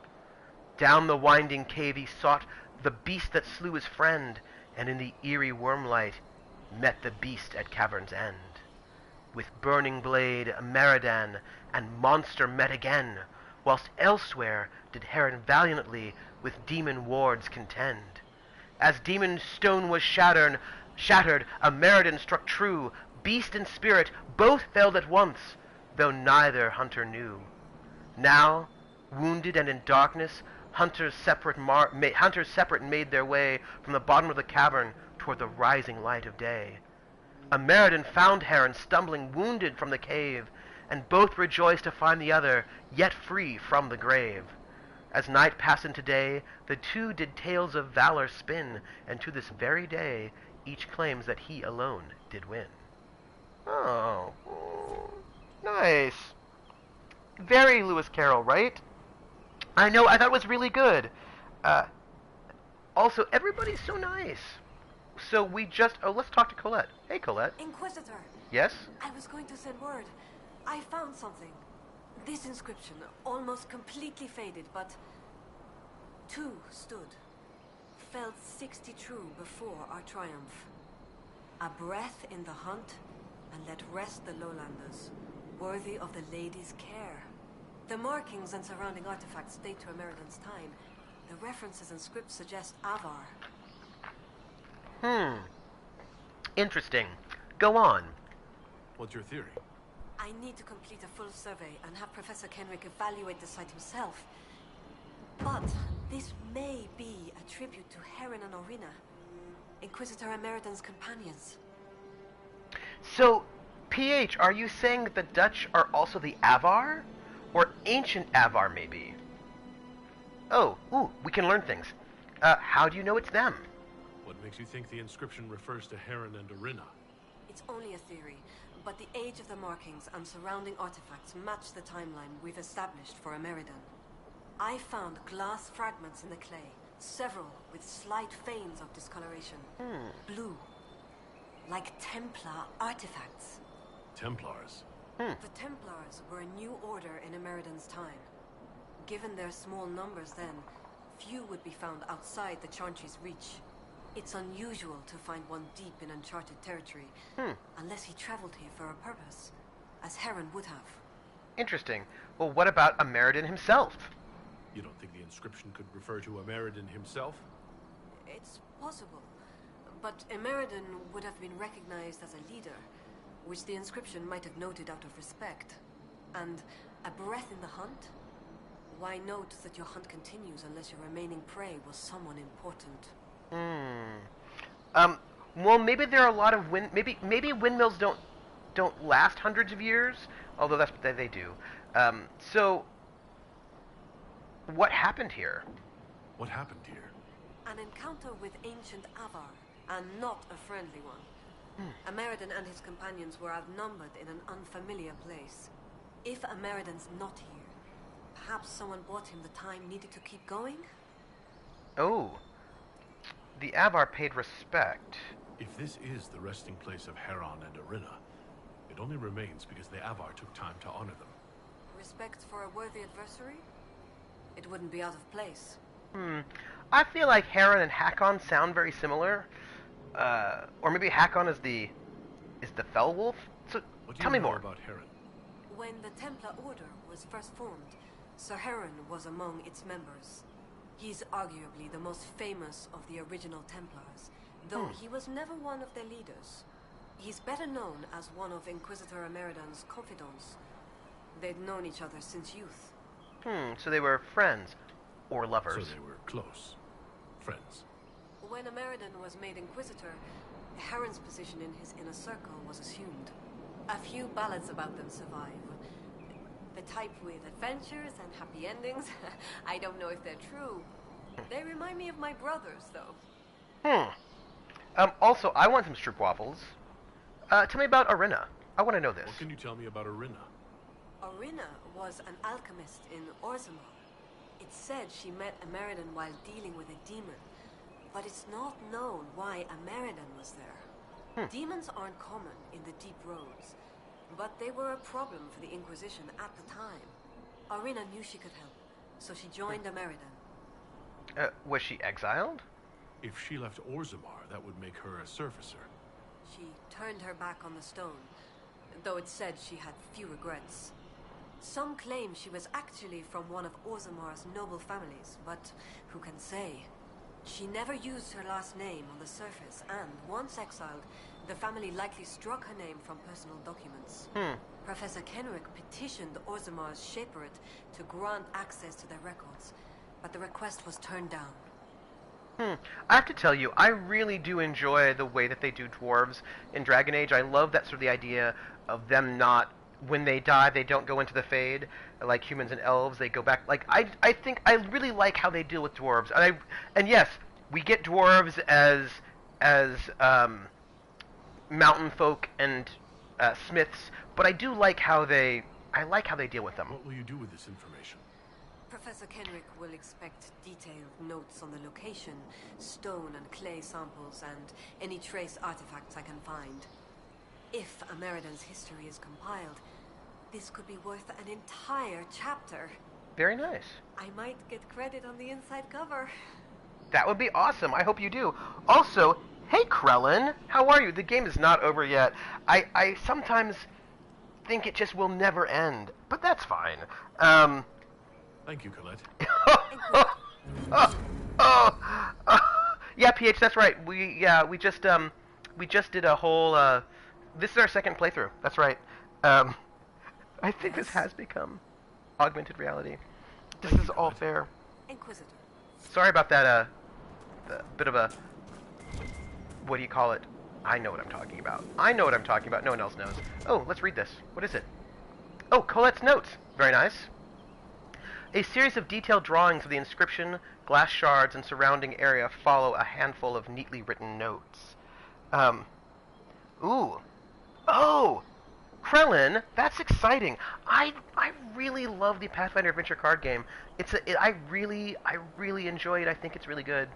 It's a thing I like. I like it a lot. So I'm just saying for people to know, if you've not played it, you should play it. I like it. You don't have to play it. Do whatever you want to do.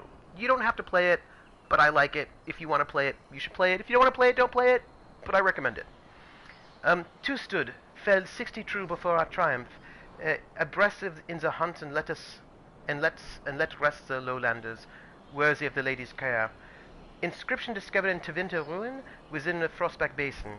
Not Tevinter in origin, script style and surrounding symbolism marked text as Avar. Writing not widespread in holds, place marked by a leader or augur. Few lowlanders known to be in the area at time.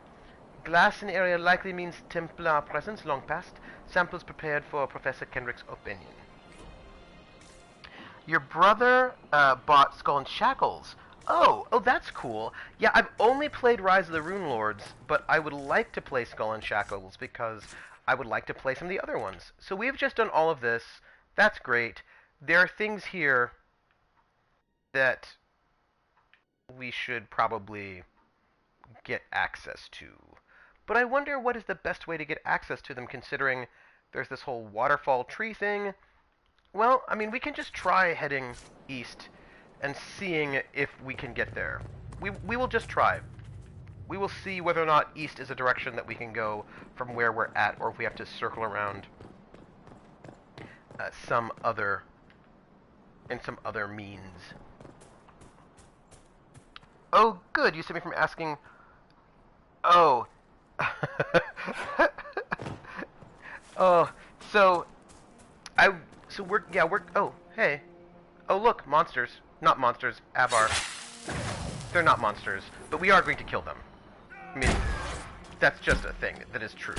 They're not monsters, but we are going to kill them. And I am going to... Don't hit me! Nobody hit me. I mean, you can hit me. I just don't like being hit, so, you know. Just true fact. Yeah, the Path Adventure card game is such, like, it's such a well-designed game. It's a deck builder, but the fact that your deck is only 15 cards means that you don't spend, like, hours and hours and hours trying to build a deck. I mean, it's really good. Yeah, no, it really is. I mean, I will say, I actually am happy with this game, and that you get so much content. And I will say, you know, just for the record, I'm going to say this about Dragon Age Inquisition. My feelings about Dragon Age Inquisition, what I really enjoy is that it doesn't feel like any of this is filler. Like, I don't feel as if the kinds of things they're asking us to do are just sort of fake things in order to... ooh, which way do we want to go? Let's go this way first. There's a rift. That's interesting. Because, you know, some games, there's content, but that content is basically bogus content just made to pad out the game length, but doesn't add anything interesting and is somewhat irritating. And I don't like that, and I've not felt that way about Dragon Age Inquisition. I've not felt like the things they're asking us to do are all just sort of stupid padding. So I'm feeling good about that, at least. Fetch quests, yeah, You all know what I mean. Let's kill some creatures.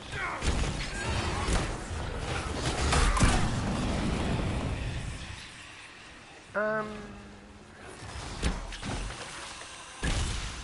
just want to actually get, if you don't mind, I just want to actually get to where, I just want to disrupt this rift. You know? There we go. Oop. Disrupt the rift.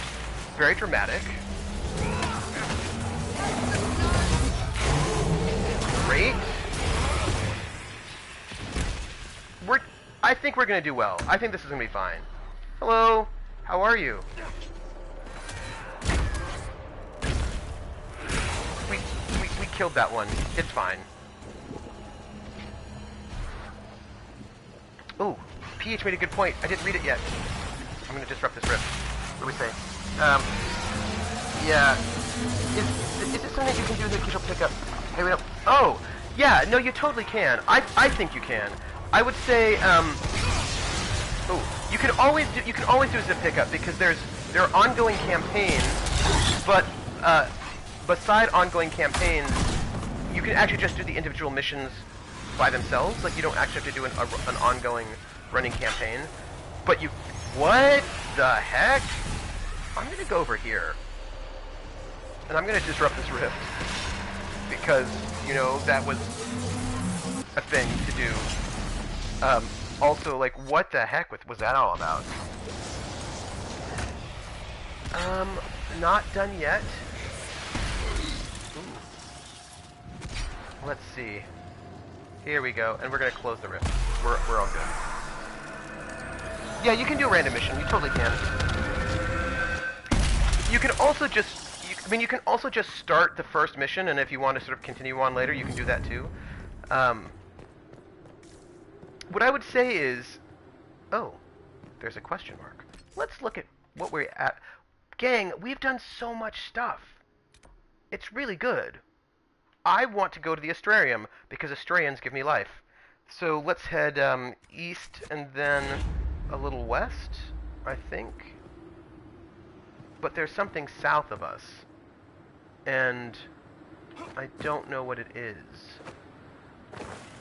I just died. I didn't die, but I injured myself. Sorry.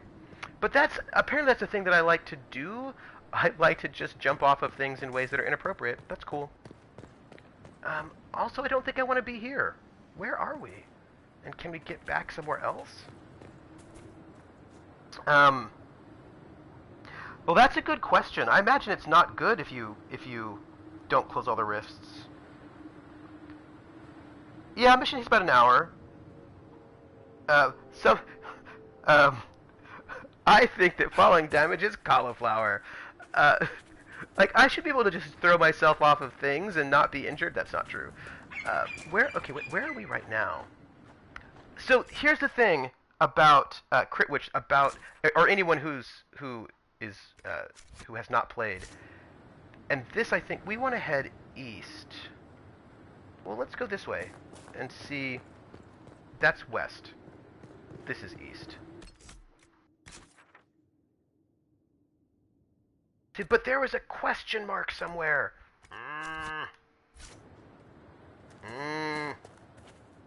Here, we'll just kill these creatures. People, sorry. That was really dehumanizing.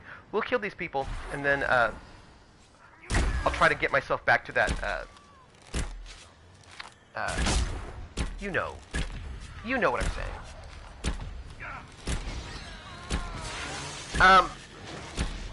Falling damage to people who aren't protagonists. So here's what I wanted to tell you.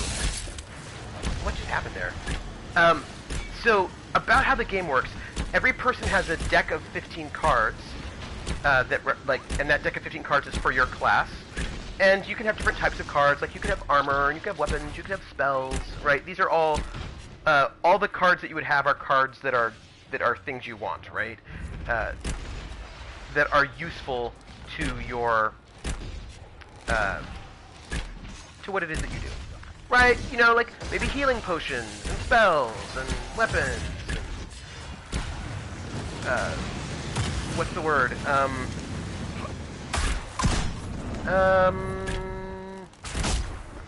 Crowbars, right? Different items and things like that, right? So your deck has all those things, and I don't take falling damage. Okay, so we just did that. Sorry, I was a little distracted. And you have a hand size, and your hand size is usually is either 4, 5, or 6, and that's based on your class. So fighters have hand sizes of 4, while mages have hand sizes of 6, let's say. And when you start the game, you draw up to your hand size, like and at the end of every turn you draw up to your hand size. That's cool. But here's how the game is so cool. And like you want the cards in your deck because they're always really cool cards that will help you. But here's the coolest thing about it. Your deck is also your life. It's basically your hit points, right? And if you run out of your deck, you die. So you pull cards into your hand, and then you have fewer cards in your deck. And the way you take damage when you get into a fight with a monster is that you roll, like the monster has a difficulty number, and you need to hit a 9, let's say. And if you hit 9 or above, you kill the monster, and it's great. If you hit less than 9, however many less you hit, like you failed, how much you failed by is damage that your character takes, and that damage is resolved by pitching cards out of your hand. So if you take 2 damage, you lose 2 cards out of your hand. At the end of your turn, you have to draw back up to your full hand size. So, basically, right, you take damage by losing cards, then you draw cards up, and then your deck gets smaller, and once you run out of those cards, you die. And clerics, what they do is they allow you to take cards from your discard pile and put them back in your deck. It's really so cool. It's such a smart and interesting mechanic. Oh, and your wizard has a hand size of 7, because one time I got a power feat, and the hand size was literally the only choice you had. PH, that was funny. That was funny. Ooh, the frozen gate. The gate remains frozen, even at the height of summer. A piece of ice chiseled from the hole remained unmelted in a bucket of warm water, even withstanding the heat of burning embers. I have never seen such magic. Our Avar guide, Ragnar, will tell me nothing about what lies beyond the frozen wall. I have exhausted all possibilities and shall have to accept that it will never pass beyond the gate. I have retained the piece of ice for my own use.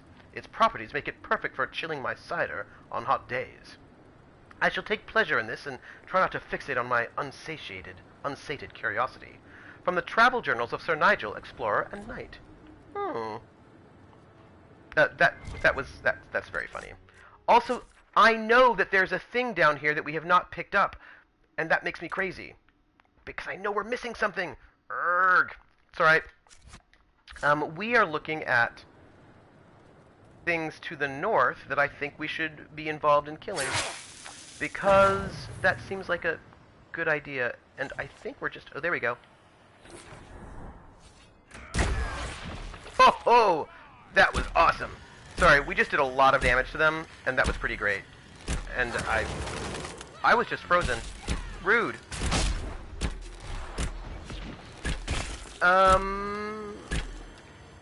I think we should I probably need to get down off of this bridge. Just a little bit. Hey everyone, we've got a little bit of murder. And now we exploded them. Crazy. I was crazy. Once it put me on a map with a thing I could not pick up. Oh. Krellin, that also makes me crazy. Oh, hi. You were in hiding, apparently. Yeah, no, that actually that's really irritating. There are a couple of things that are irritating, and some of them involve things on maps you can't pick up, but that you really feel like you should. Another thing that I think is crazy making is modern games that don't allow you to jump. But then, like, you ever play a game where there's like a really low bench, like really low, like not a big tall wall, but like a bench that's knee height, and you can't get over it because apparently your character is not able to move over a low wall?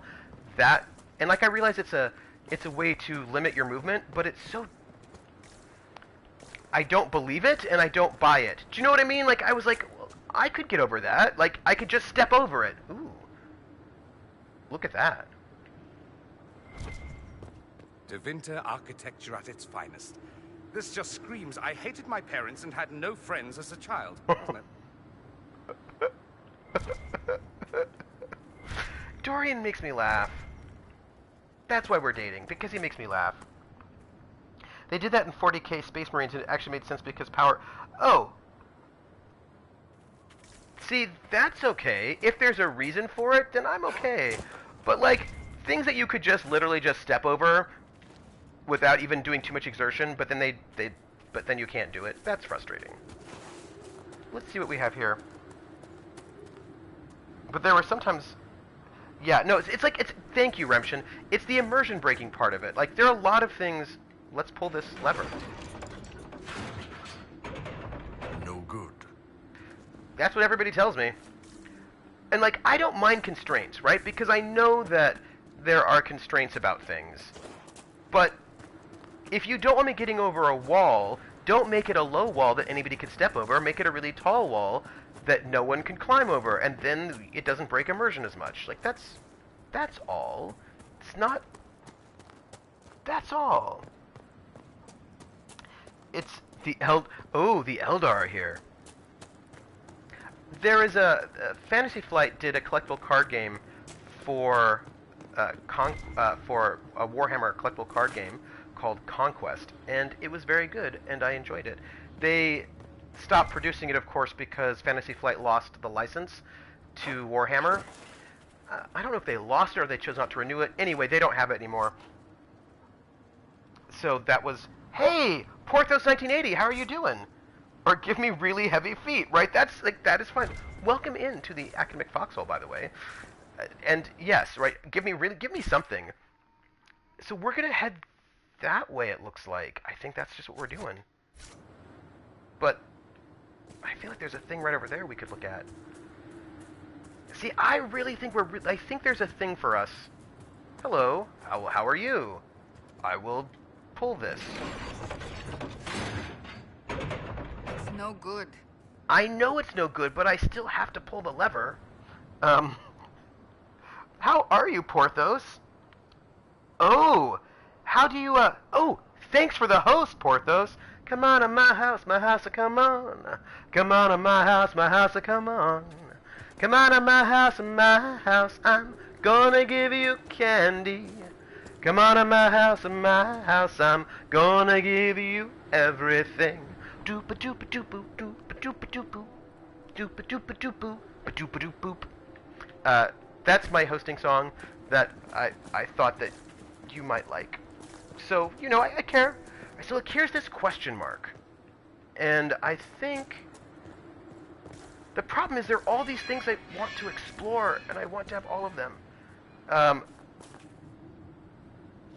So there's a thing here, and I don't see it. It must be below us. It must be below us. I did say candy. That's all. The thing, let's pull this, even though I know it's not going to do anything, but still. To try something else, I suspect. Ooh! Oh, cool! Porthos, you are awesome. Thank you for the host. We have to try something else. Tell me about this, tell me about your D&D relationships.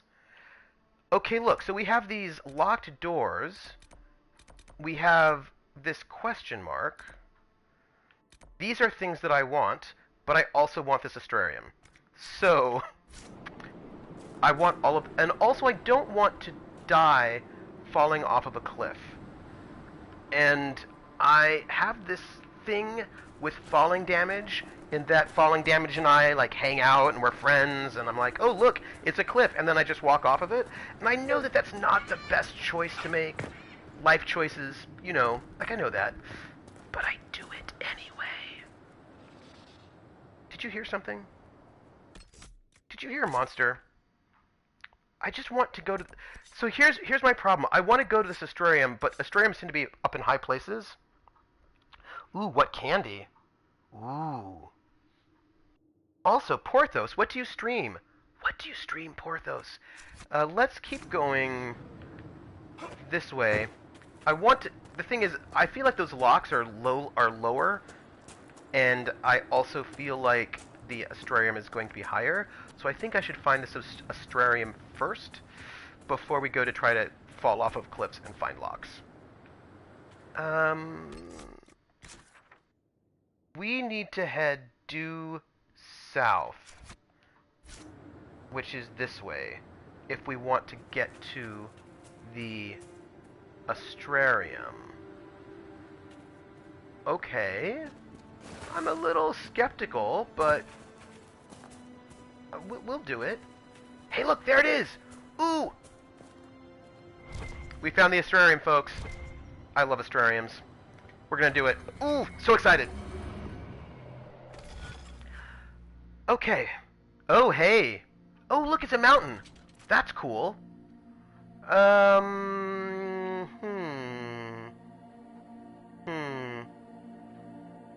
Alright, let's start here.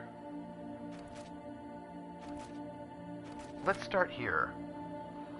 Ooh, nice! What sort of games do you play?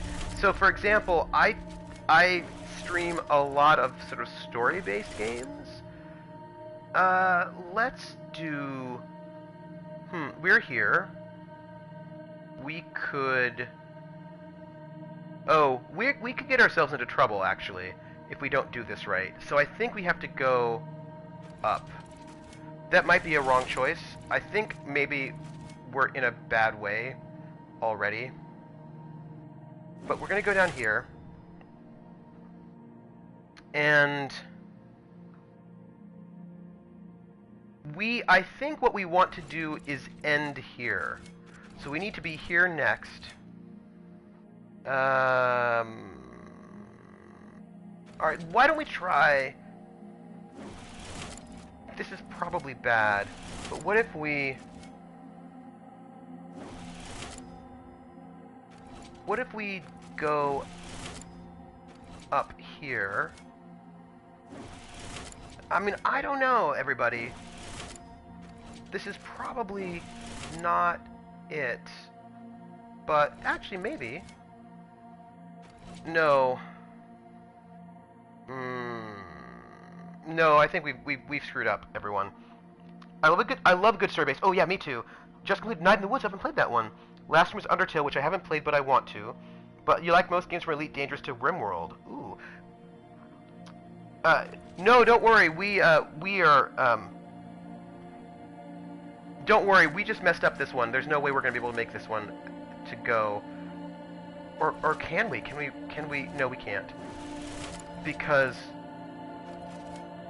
Yeah. Like we didn't make it. It's a no-go for us. Like we have not made it. We need to restart. So let's look again and see the best way to do this. Why don't we start in this corner and see what happens if we go across? The problem is, see, here's the problem. The problem is this triangle here. This area here is going to give us trouble. So if we're here, I don't know. All right, this is not good. I don't have it. I'm doing a thing and I don't think it's going to work. But well, I mean, maybe it will. So we're here. Oh my goodness. If I do this and come, all right, we will go here. We will come down here. Which means we have to go here.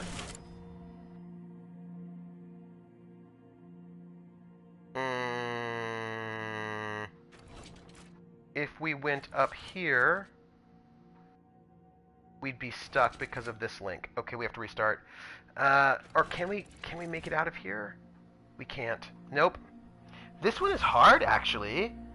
This one is not an easy one at all because there are a lot of little tricky spots that'll get you trapped. Ooh. Gang, this is actually probably one of our harder Astrariums, even though it looks really simple. No, I've never played it. What is it? What is it like? Is it a horror game? All right, we're gonna try this. I actually think this is really difficult. I think this is not an easy one at all.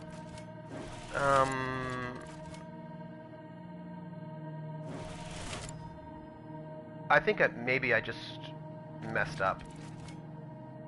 Maybe not. I mean, I don't know.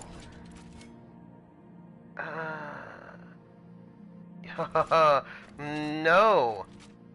We're in a bad way. That's not it either.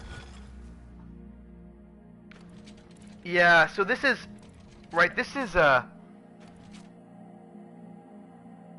Oh, that's cool. Oh, a game that says it's okay not to be okay. That's really good. Gang, this one is difficult. All right, let's see. In terms of places with lots of points, this one here has a lot of points. So maybe we should start here. If we start here, let's see if we do this.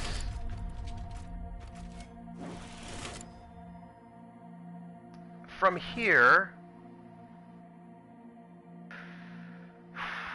the problem is we're going to have to end here, right? Or we could actually just go across. And if we go across, we have to end here again. So let's do this.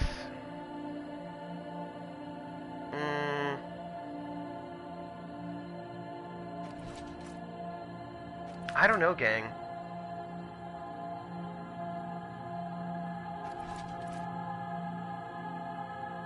Well, let's go all the way across. I don't know about this, folks. so we're here. And then we can go up here. The problem is this silly triangle.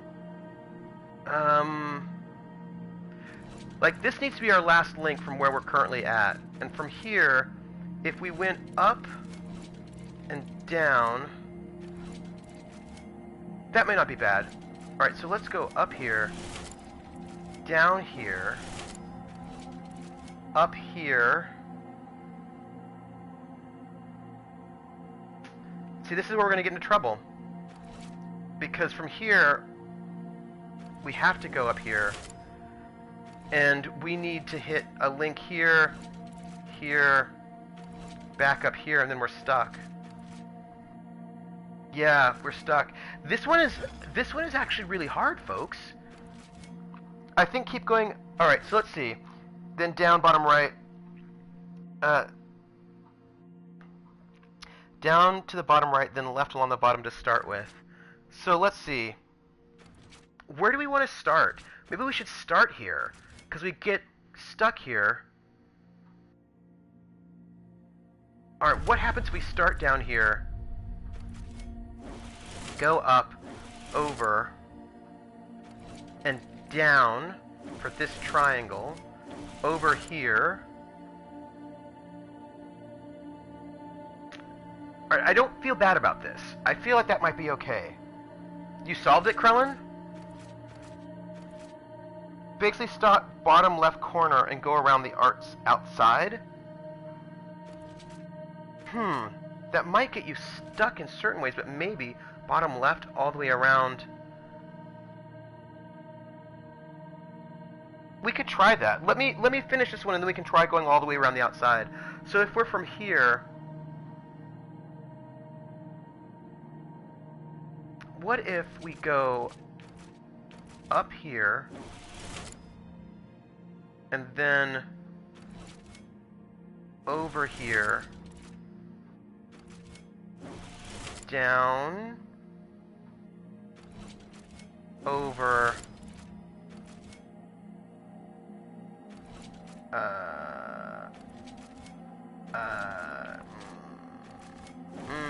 it's not good, folks. I don't think it's good. No, it's actually bad. This is bad. Like, this is like the badness right here, and we have not made it.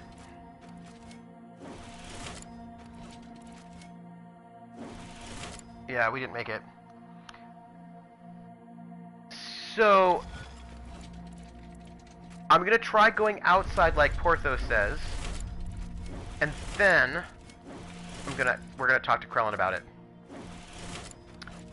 So we're trying the method of going outside. Oop. So we've done all of this outside work, and then we're in. Oh, you went clockwise. Oh. Oh.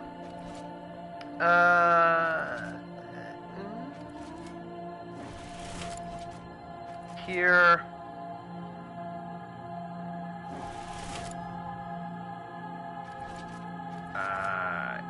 Here.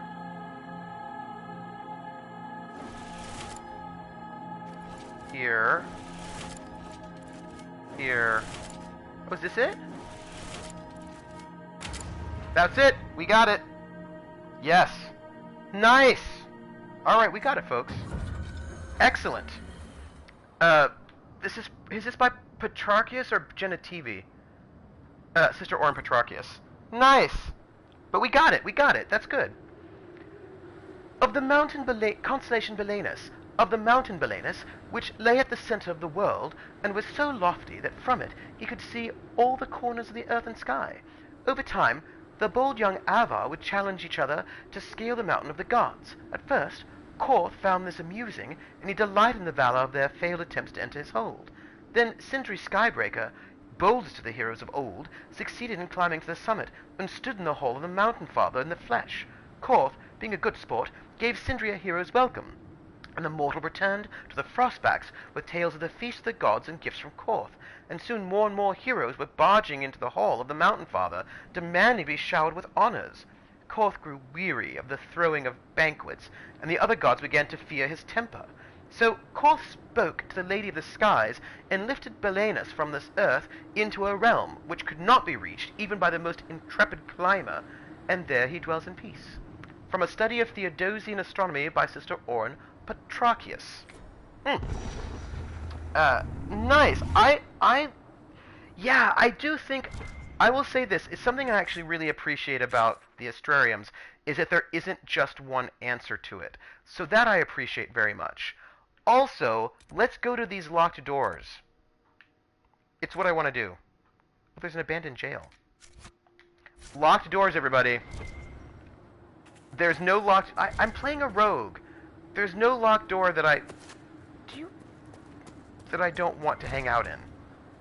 Okay. Let's check it out. Let's find out what we... Fortress gates. Can we get where we want to go from here? Maybe. Lovable rogue. Lovable rogue. Okay, wait, let's just stop for a moment and appreciate how gorgeous this is. This massive tree. This is good looking. It's a good looking game. I know! See, Rumshin, this is the thing. So, like, two things. Thing one, it's one of the reasons why I rarely replay games like this, because when I play them the first time, I want to do everything. Everything. So then I often don't play them a second time, which is fine. Like, I'm not bothered by that at all. But I do very much have the I want to do everything sort of habit. So, alright. I am not seeing... I think what we're looking for must be... Don't fall off the cliff! Sorry, I was just a little concerned that I was going to fall off the cliff. And I don't think falling off the cliff is a good choice. So here, I'm standing right now over this locked door. I'm trying to play... Hey, I'm Ishi, how are you doing? I'm Ishi. I'm Ishi. I'm trying to play a rogue as an archer, and Varric and Silas died at the Pride Demon. Ooh, I'm playing an archer rogue myself, and, yeah. I like it. So I want to find... Let's go this way. We are going to find these locked doors. There is no locked door that we will not find. That is all. I'm Ishi. Oh, Silas like iCarly. Got it. See, this is the question that I have. Oh, hello. Everite. I'm thinking if we just climb down this path, we will get to these locked doors, I'm hoping. I mean, maybe not, but there might be a cave.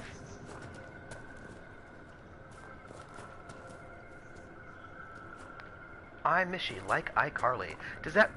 See... Where are we at? Let's look. Well, okay, there's a cave. Maybe if we go into the cave, that's probably what we have to do. We probably just have to go into this cave. So, caves it is. Also, I will try not to just jump off of things, because, you know, that's what I like to do. I like to just jump off of things. Yeah, sometimes I don't see the capitalization, and then... What is that? Oop! That wasn't what I wanted. Sorry. I want to go back over here and climb over this, tree thing. Do you see that? What is that? Recover artifact. Oh, look, it's an artifact. Let's recover it. Someone's used these bones in a spell. Were the jaws of Hakkon casting a ward? It could be blood magic. Let's look for any more skulls. Oh, this game is super fun. There is a lot of cool world building. I just jumped off of stuff in a way that I probably shouldn't. So, Porthos, what you should know about me is that I always jump off of things, and then sometimes I die. And I should not jump off of things, but then I do. So this one, it's a lot of good story. It's a really huge, I mean, it's a huge world. We've been playing for, 150 hours. Although it's probably a bit more than 150 hours now, to be honest. So, there's a lot here that you can do. I think I'm going to continue the march. Oh. Yeah. I think this is fair. I really, like, the thing about having the archer is that when you have an archer, you then don't, like, I just don't carry, barred from the other side. Oh. Well, then how are we going to get in there?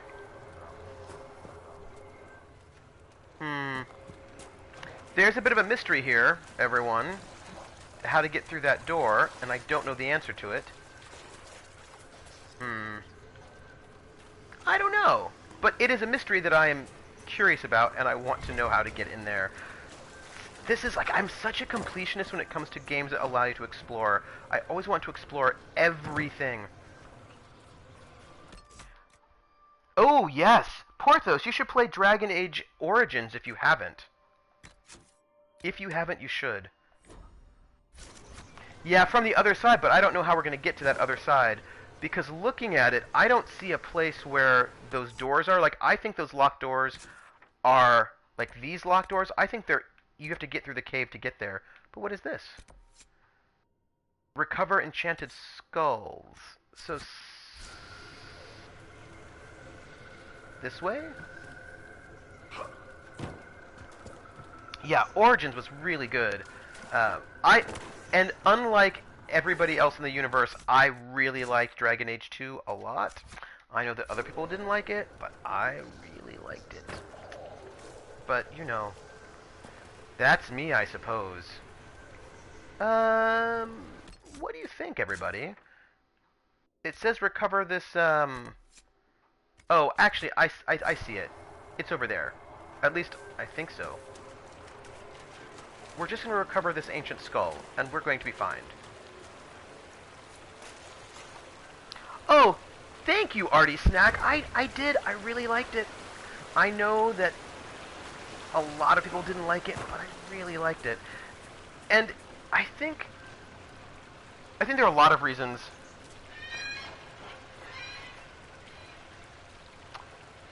Oh, it was just made backwards compatible? I do not yet have an Xbox One, and one of the, so I'm going to tell you, in case you all want to know, I play consoles because I don't have a PC, I have a Mac. And so I feel like I can play a bunch of games on the Mac, but things that don't come out for the Mac that are for PC only are often also for a console, so I can usually get it that way. So like, it seems like I'm covering all my bases. That's fine. But for most of the console time period, I was on the Xbox. I was on original Xbox, and then I was on the Xbox 360, and I was on the 360 because it was backwards compatible with the original Xbox, and I like backwards compatibility. And then when the Xbox One came out and they announced that there was no backwards compatibility, I was not as interested in getting the Xbox One. And I thought, well, there have been a number of exclusives to the PS that I wanted to get, and I'll just pick up the PS4. And if I do that, then maybe I can get access to, what are we looking at? Maybe I can, get some of these games. But now that the Xbox One is going to get backwards compatibility, then maybe I'll pick up an Xbox One as well.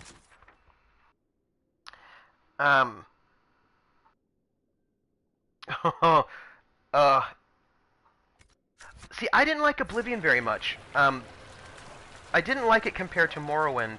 So the question that I have is, was there some kind of monster? So I suppose the question that I have is, will I like Skyrim? I might like Skyrim. Yeah, that's right. They do have it now, and so one of these days I'll think about it. So I've got to get 5 of these skulls, and I think, where are they? Keep your eyes out for artifacts floating in the air, or floating from candle holders. Tell me if you see them. Skyrim belongs to the Nords, and that's all I need to know. How are the Nords? Are they cool people, or are they sketchy?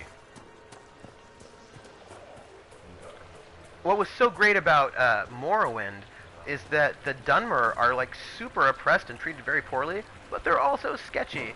So it's not that easy to just think of who's a good guy and who's a bad guy, because the Dunmer are also a little bit sketchy. I feel like I probably put 500 hours of my life into the TS game since Morrowind. Yeah. Oh, yeah.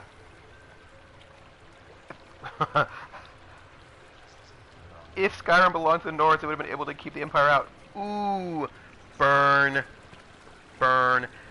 Anyway, if you will see one of these artifact candle things, you should let me know. Let's see. Because it... Alright, well, let's just do a, maybe we'll just do a full walk around and see if we can find it. Because we know it's around here somewhere. Just the question is... where?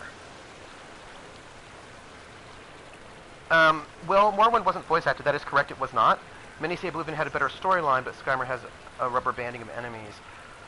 Oh, well, so here's the thing. I actually didn't like the story as well. There were a number of things that happened mechanically in Oblivion that I think made for worse stories.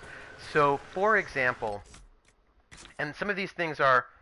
we're going to go around, I suppose. So, yes, the rubber banding of enemies wasn't fun. I didn't like that very much, but whatever.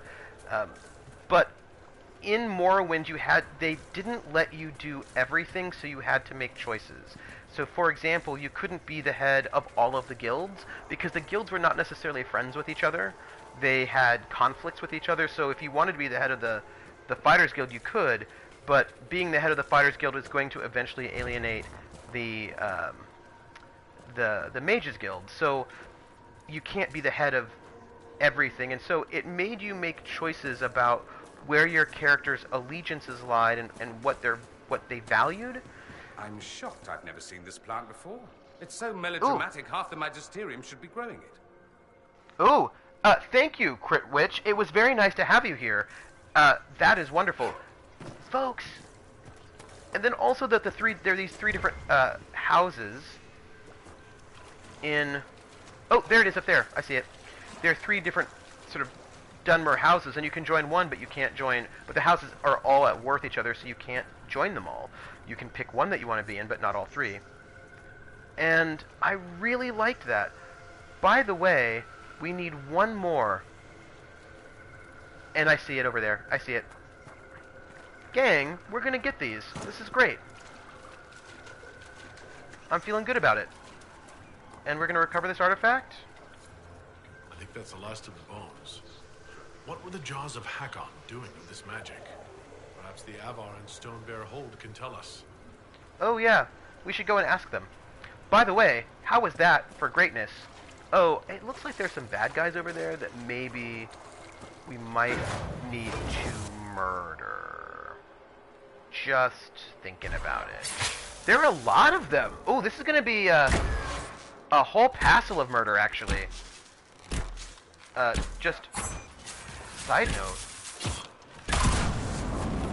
This is a lot of murder. We're going to just do a little bit of murder before our day is done, it looks like. That's fine.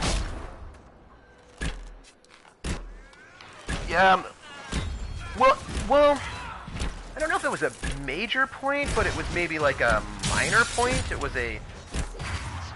But I think, for me, what was interesting about it was that the points were... the points asked you to ask...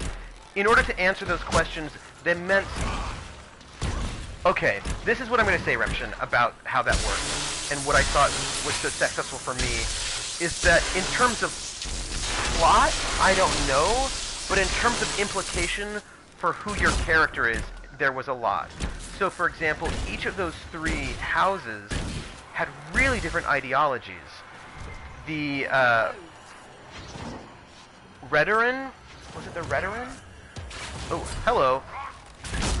The Telvanni house were the magic ones, and they were magic supremacists, and joining, like, this was so cool. I know, right? Yeah, you know, I often have a positive... Yes. Alright, we just did that. We should also save. So the Telvanni, I thought that was so cool. They have these towers, and if you want to meet the Telvanni, they're at the top level of the tower, but there are no stairs. So the only way to get up there is to use a teleport spell, because they don't really have any time for non-magic users. They don't care about non-magic users. They don't want to hear about non-magic users. They're not interested in anything non-magic users have to say. And that was like really interesting. I did not join the Telvanni. I was not a magic user. And then you had the one clan that was really interested in, I suppose you could say they were interested in trade with other groups. They were interested in basically sort of globalization. Whereas then that third clan, they were not. They were sort of interested in keeping to their old traditions and not having outside influences. And so, which one you choose, it meant something. It helped me roleplay better. Do you know what I mean? And I like the fact that they gave me a lot of role-playing choices that meant something about who my character was. And that was something that I really valued in Morrowind a lot. Because I like the roleplay, and my character was somebody really specific and interesting based on all these choices that may not have affected the plot of the game, but did affect who my character was in fairly, in profound ways, and so I really appreciated that.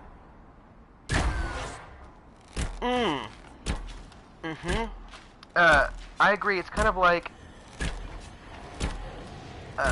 in Skyrim you can choose to join the assassins or kill them all, but you only get a cool story if you join.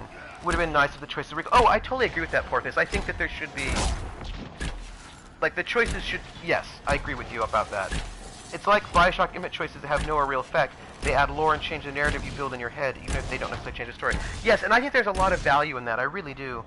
In Skyrim, the big choice is which side of the Civil War you join, the Empire of the Nords. That's interesting.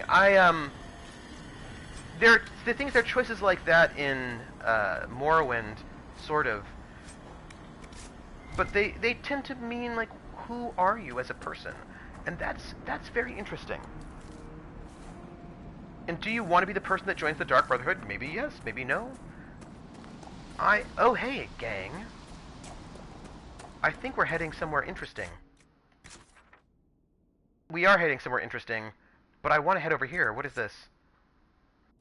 Find the Avar Hold, learn more about... Gang, it is 3 o'clock. Let's just note, we have covered almost this entire map. What is this? Oh, alright. And we don't have a lot left to do. Oh, what is this? Ooh. Cave. I want to explore all the things, but we gotta go. It's 3 o'clock.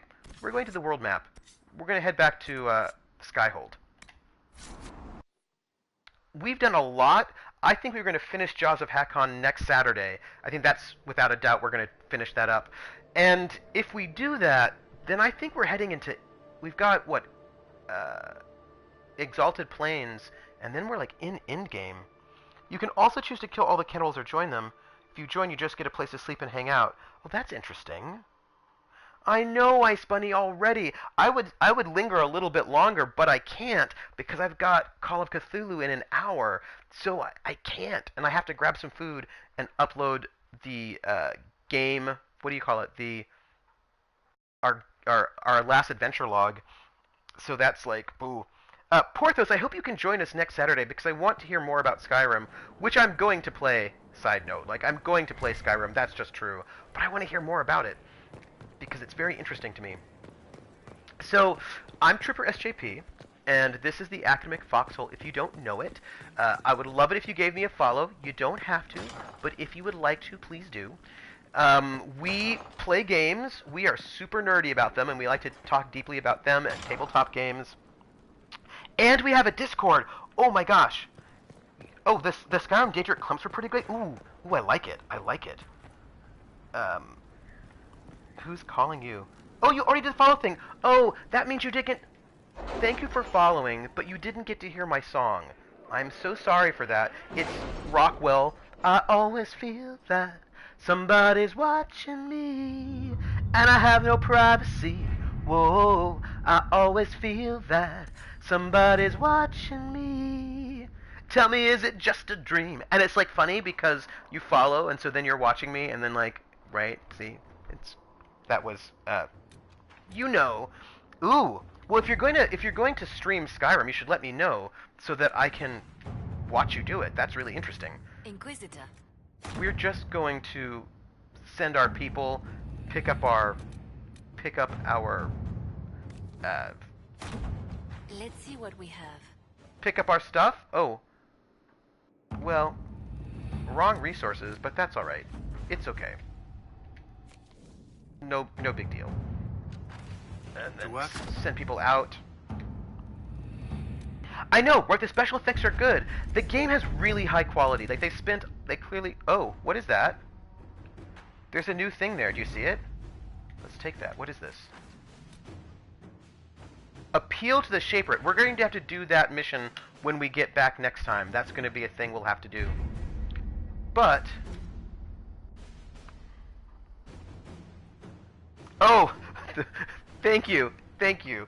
I just thought it was good, right? Like, I thought it was funny. I try to pick songs that are just a little bit creepy and also a little funny.